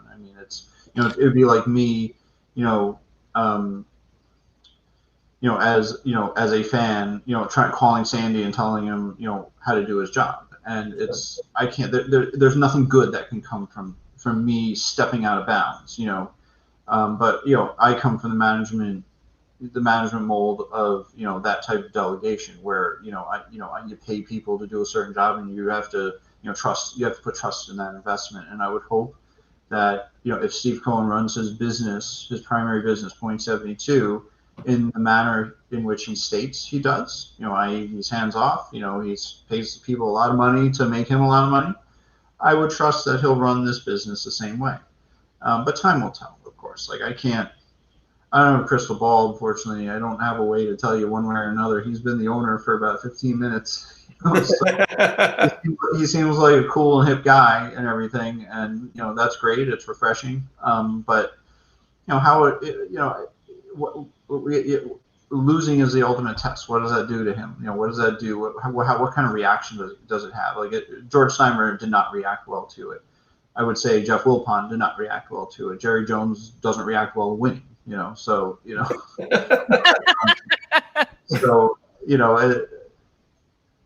and most owners and most executives, they hate losing more than they like winning. Which is kind of a crazy psycho thing, but it's true. Winning bothers them more than they enjoy winning, and I'm sorry, losing bothers them more than they enjoy winning, and losing can bring out the worst in people. Negativity brings out the worst in people, all in life, right? So we have to put them to the test, because even if the Mets have a $225 million payroll next year and are the pick to go to the World Series, they're going to have ebbs and flows over a 162-game season. So how does he respond when they're winning, and how does he respond when they're losing? And how does Sandy respond when they're winning or losing, and his executive management team that he's going to build? He's going to, Michael Hill, actually, that was kind of a very intriguing name that popped up. He's a very underrated baseball executive. So I trust that Steve is going to entrust Sandy to surround himself with the best people at all costs and to build a winning organization, and hopefully sooner rather than later, of course. But like I said, you have to see, I'm more fascinated with the team when they're losing. How does the manager respond? How does the manager begin to manage? How do the players begin to press? How are these executives? How's this new executive team, going to respond? Steve Cohen's in uncharted territory, losing money in the stock market or in one of his funds is different than, losing the back pages and losing public perception, with this professional sports team in this city. So I'll let you know. Let's talk in 6 months or 10 months. It's still just November. Ladies and gentlemen, Michael Barron, Mets insider. Michael, really appreciate you coming on. Thank you so much again. And I hope you stay safe, you stay healthy. And again, I'm a Yankees fan, but you know what? New York is in my heart. So I will say this, and all Yankees fans out there, don't kill me, but let's go Mets. I really do. I do really mean it. I appreciate it, guys. Stay safe. It was a lot of fun. It's always fun to talk baseball. It's a good distraction right now, let me tell you. Thanks so much for coming on, Michael. Yeah, Michael, thank you so much. Stay safe, stay healthy, and hopefully we'll have you back on down the road for sure. Definitely. Looking forward to it. Thanks, guys. All right. So, right now, where is Rob DeLuca, actually? My goodness, what's going on here? Oh, there he is. Oh, my goodness. Oh, wait a minute. Hold on. Is Casey Bryant back? That's what it looked like to me on the. No, I think we're kicking you out, Ian. That's brutal. Ladies and gentlemen, welcome back, Rob DeLuca. We missed you for about a half hour, but we're glad to have you back, and let's keep it going here. Yeah, I profusely apologize for having to cut out there, especially to Michael. I mean, that was not. I should not have. It's unfortunate. This was something out of my control that I had to dip out for a sec, but it's okay. I very much apologize to Michael, to you guys, but especially to Michael. And he did I caught a little bit of the last 10 minutes there. I thought he did a great job, and I would love to see him back here. He definitely he seems very confident in the Mets. So yeah, there's no doubt about it. And you know what? Actually, I was going to ask this question for those that are watching or listening to us. Please put it in the comments on YouTube, on Facebook. The Binghamton Rumble Ponies, they are now, or they remain, the AA affiliate for the Mets, when just a few days ago there was talk, and we actually heard this months ago, that the Brooklyn Cyclones would be the new AA affiliate.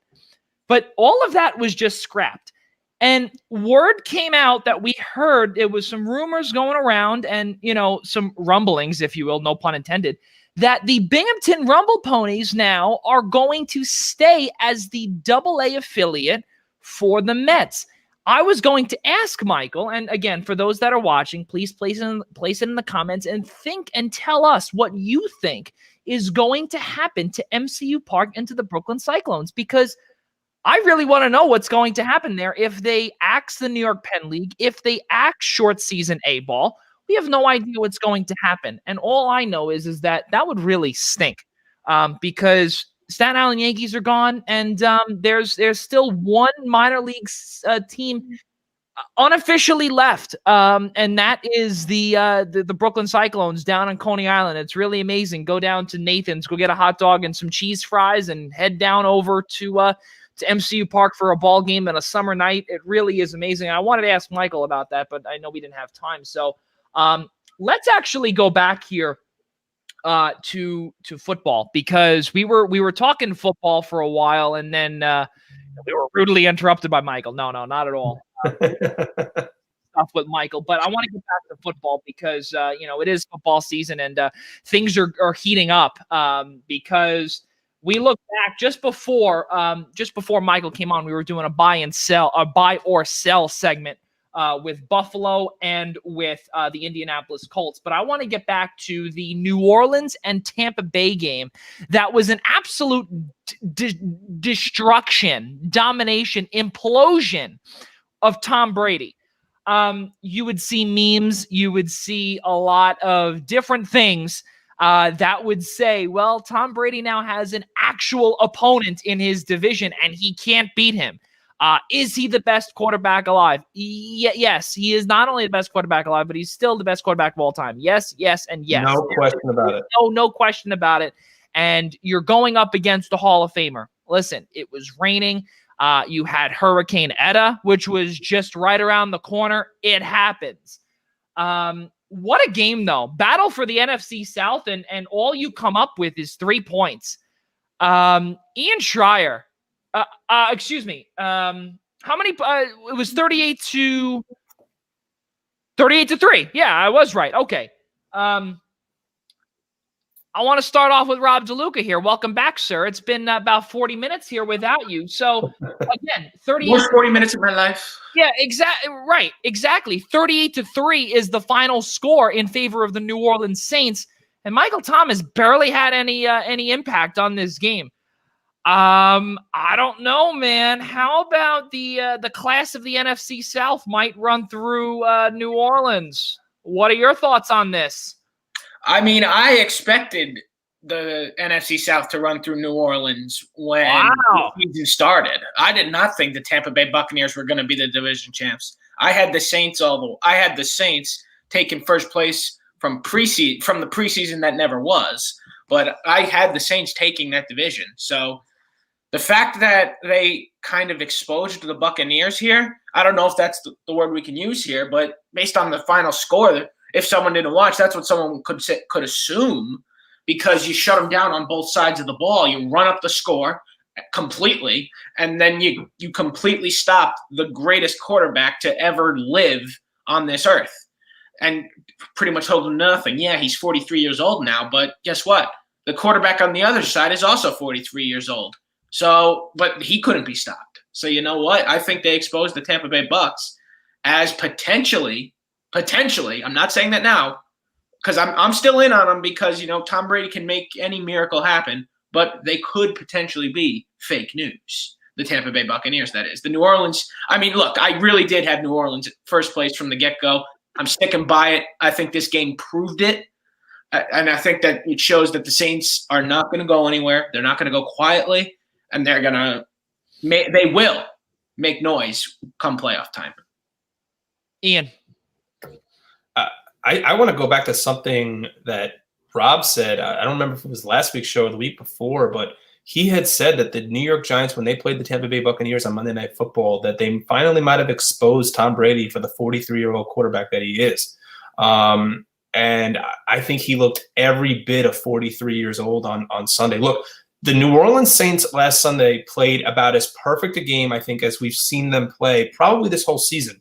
I was in the same boat as Rob. I felt that the New Orleans Saints were going to be the team that comes out of the NFC South, and after week one and the good performance they put up against Tampa Bay at home at the Dome, and it felt like it was maybe not going to be a cruise for New Orleans, but it seemed like they were going to have that division in control, and then they lose to Vegas the week after that, and it appears that Breeze's arm strength is starting to go a little bit. So and the Buccaneers are starting to put it together. So look, like I said, the Saints played about as perfect a game as you could have asked them. They entered the game.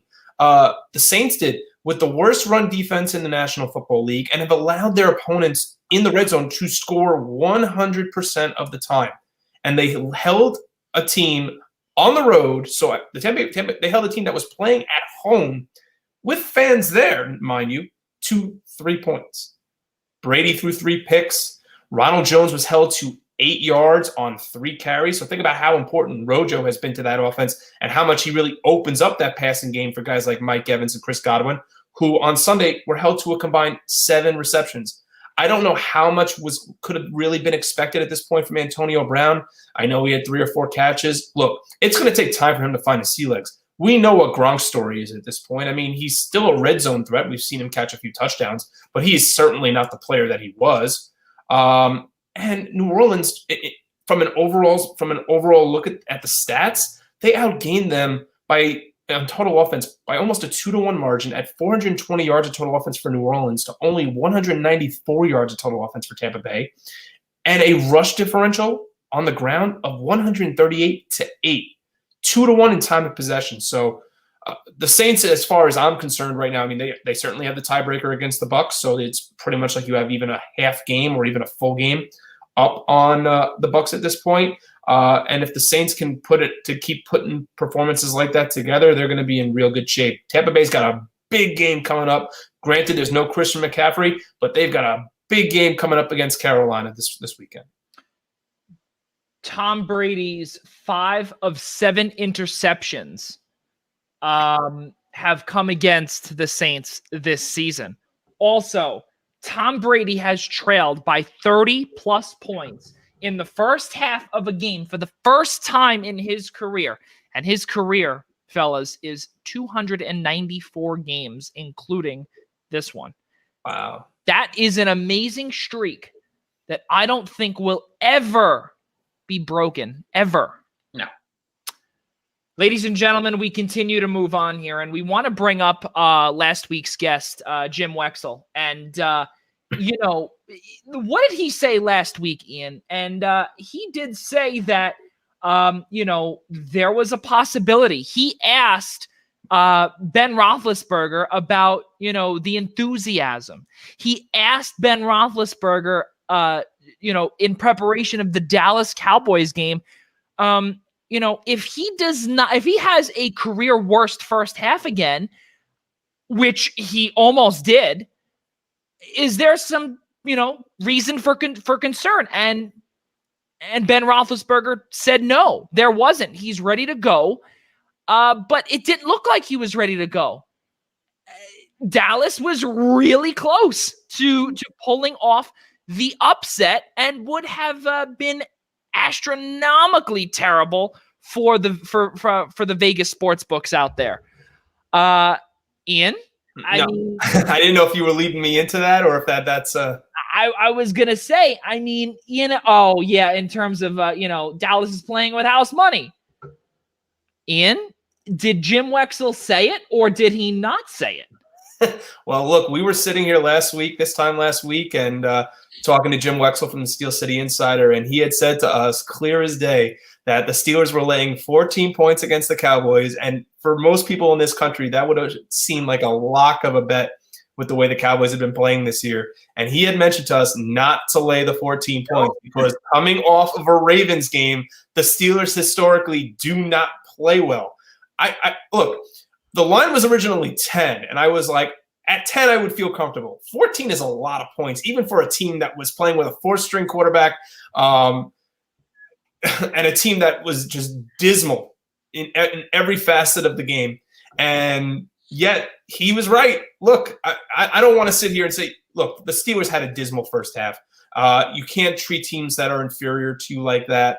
You can't look past an inferior opponent. We've seen it happen so many times. Look, it's the whole any given Sunday mantra when it comes to football. But look, when you let inferior teams hang around, they find a way to stick in games. They start building up confidence. They start building up momentum. Okay. In regards to the Steelers, I don't want to throw the book at them right now. I mean, look, they're 8-0 for a reason. I do have question marks regarding the Steelers, especially offensively. But they're doing everything right. Look, in the second half, Ben played one of his best halves of the year. Juju Smith-Schuster finally had his first real good, solid game in weeks. In the second half, it was a tale of two halves. But look, I'm not going back to what you were saying, Joey, about a bad first half by Ben. I can't throw the book right now at the Steelers. They're 8-0, and there's something to be said for that too. Rob DeLuca, your thoughts on the Dallas Cowboys almost, and when we say almost, they were this close to getting the upset victory. Yeah, I mean, look, this was by far shocking that Dallas held on for so long. But as Ian said, if you play down to your opponents, do not be surprised if they might burn you. You have to play your brand of football every Sunday. Otherwise, it could come back to get you, and it almost got the Steelers. Because, look, Ian and I are Giants fans. We've been seeing this for how many years?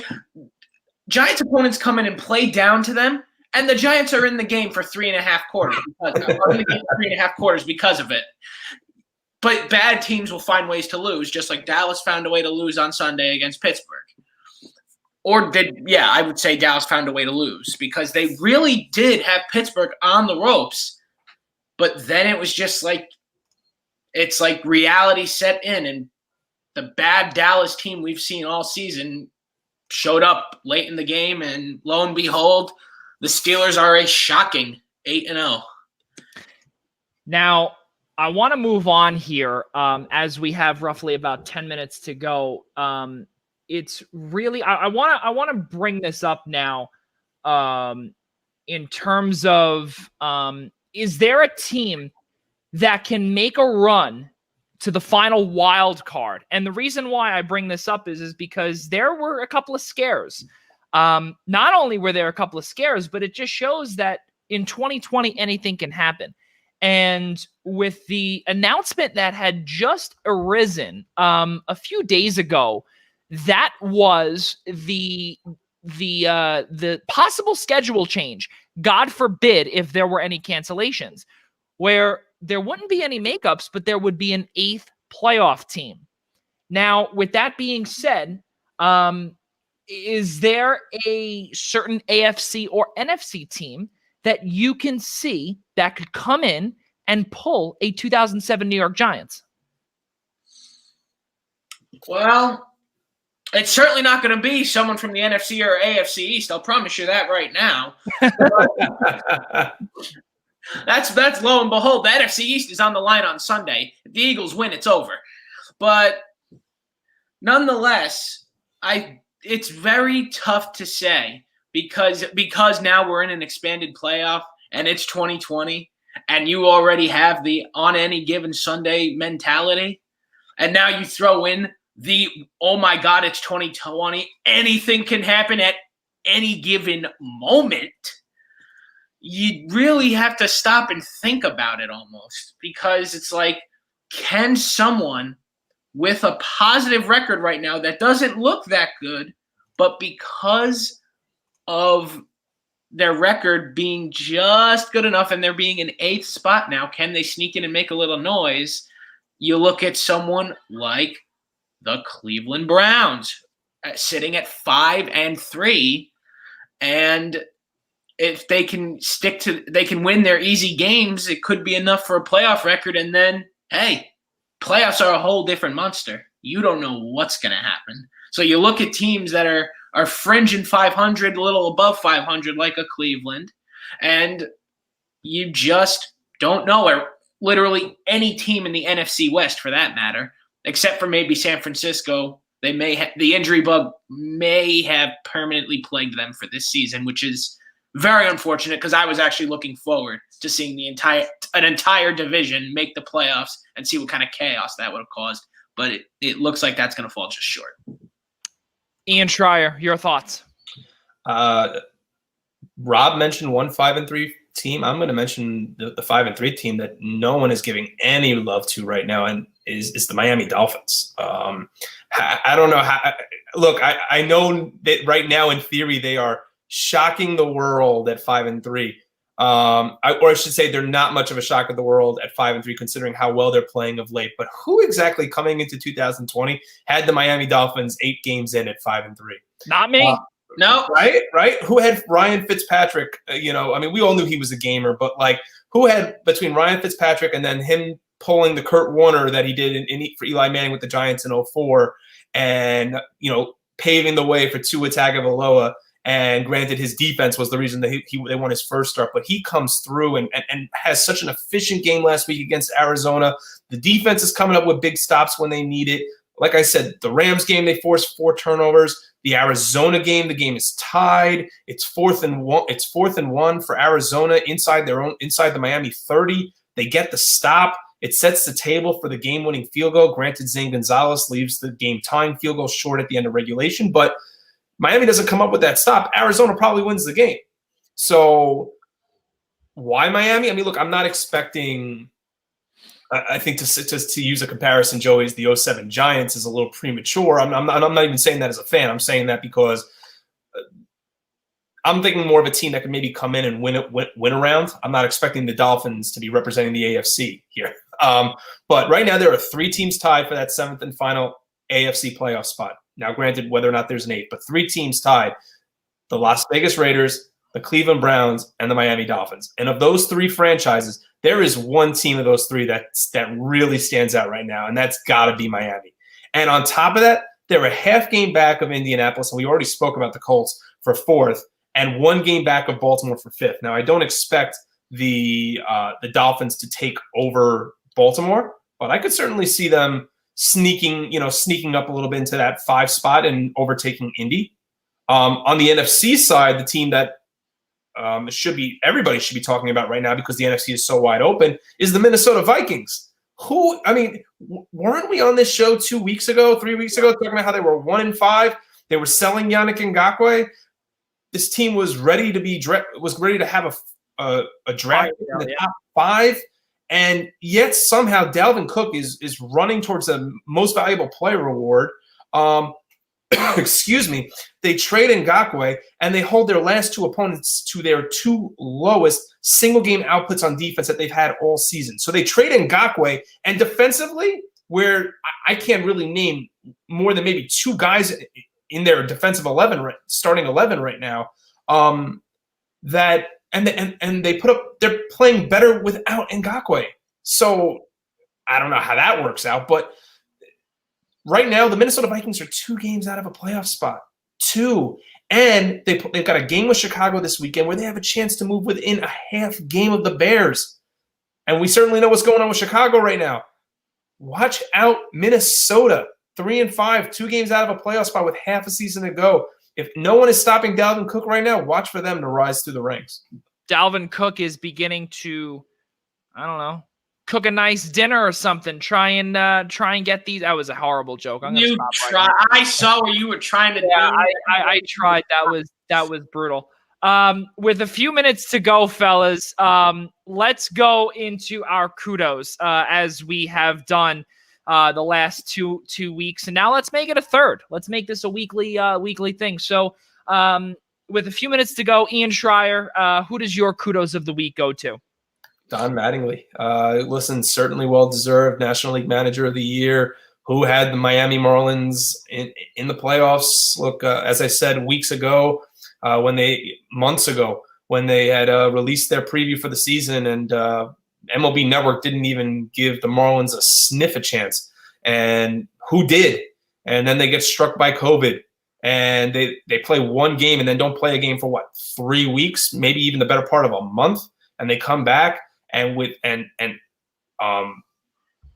half their roster has COVID, so they're signing guys. They're literally taking guys off the street and dropping them in, and yet somehow they were buyers at the trade deadline for Starling Marte. Unbelievable story this year. Don Mattingly, the Marlins, NL East. I mean, hard to argue is that they're not the best division right now, at least for going forward in 2021, the best division in baseball, and Mattingly's certainly deserving of it.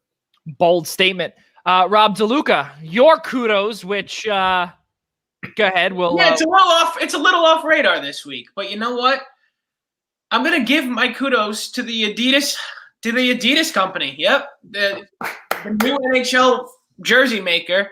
When they look, I have given Adidas a lot of crap ever since they took over for Reebok.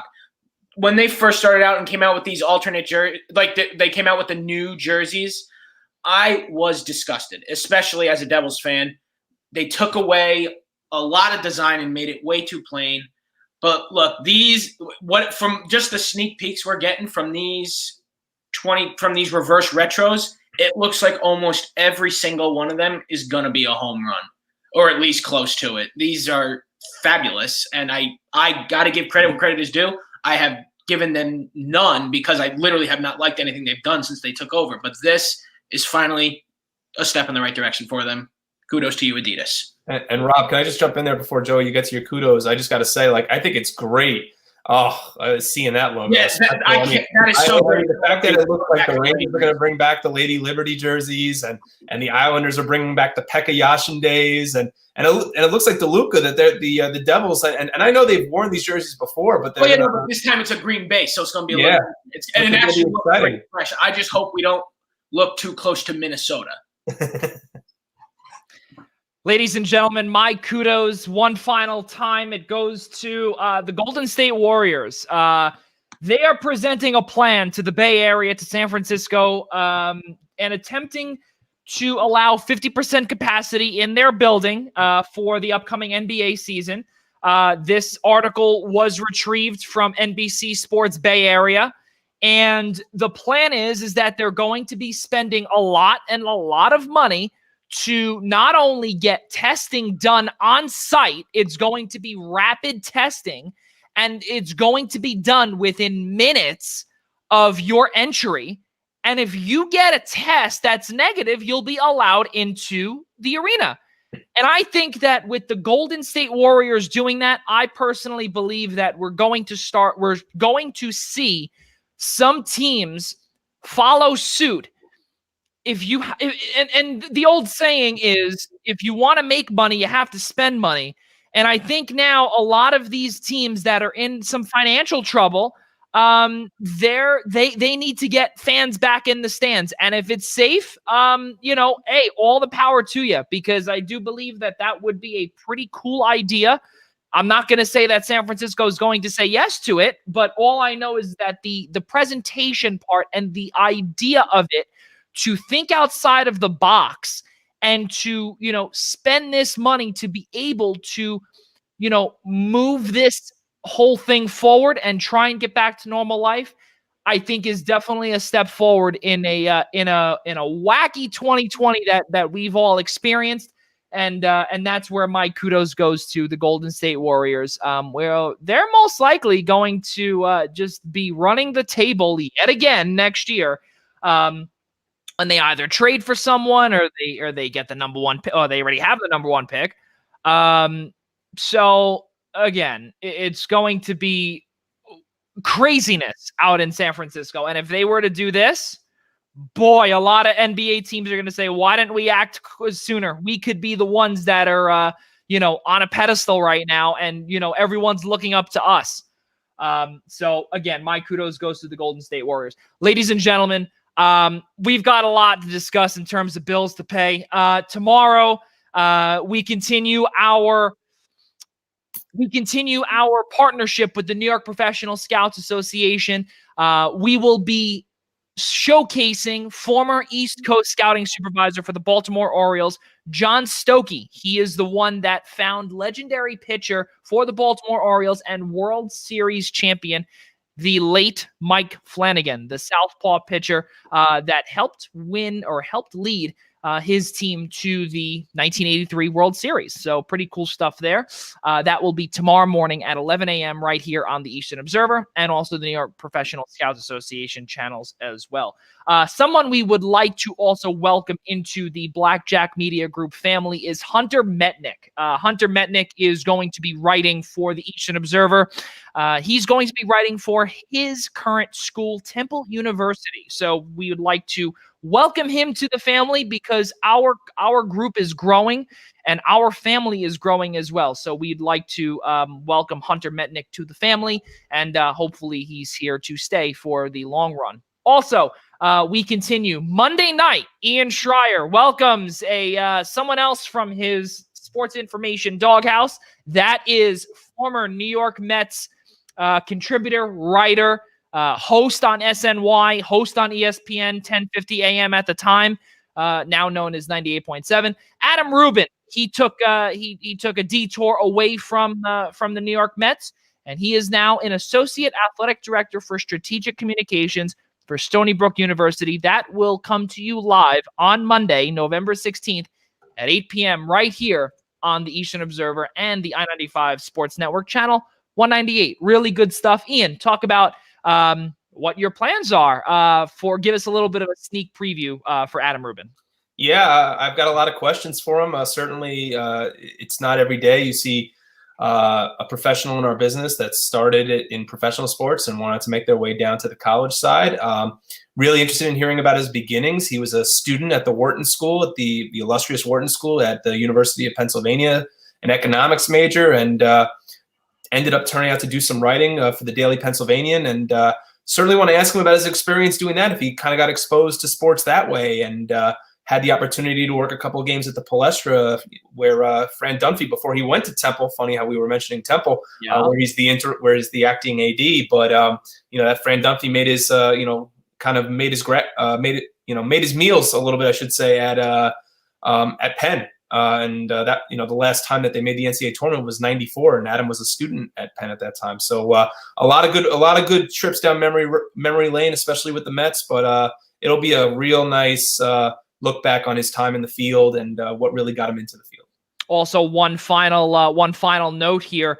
On Tuesday night, episode number 28 of the Essential Wrestling Podcast comes to you live Tuesday, November 17th at 6 p.m. The show is presented to you by ProWrestlingPick'em.com.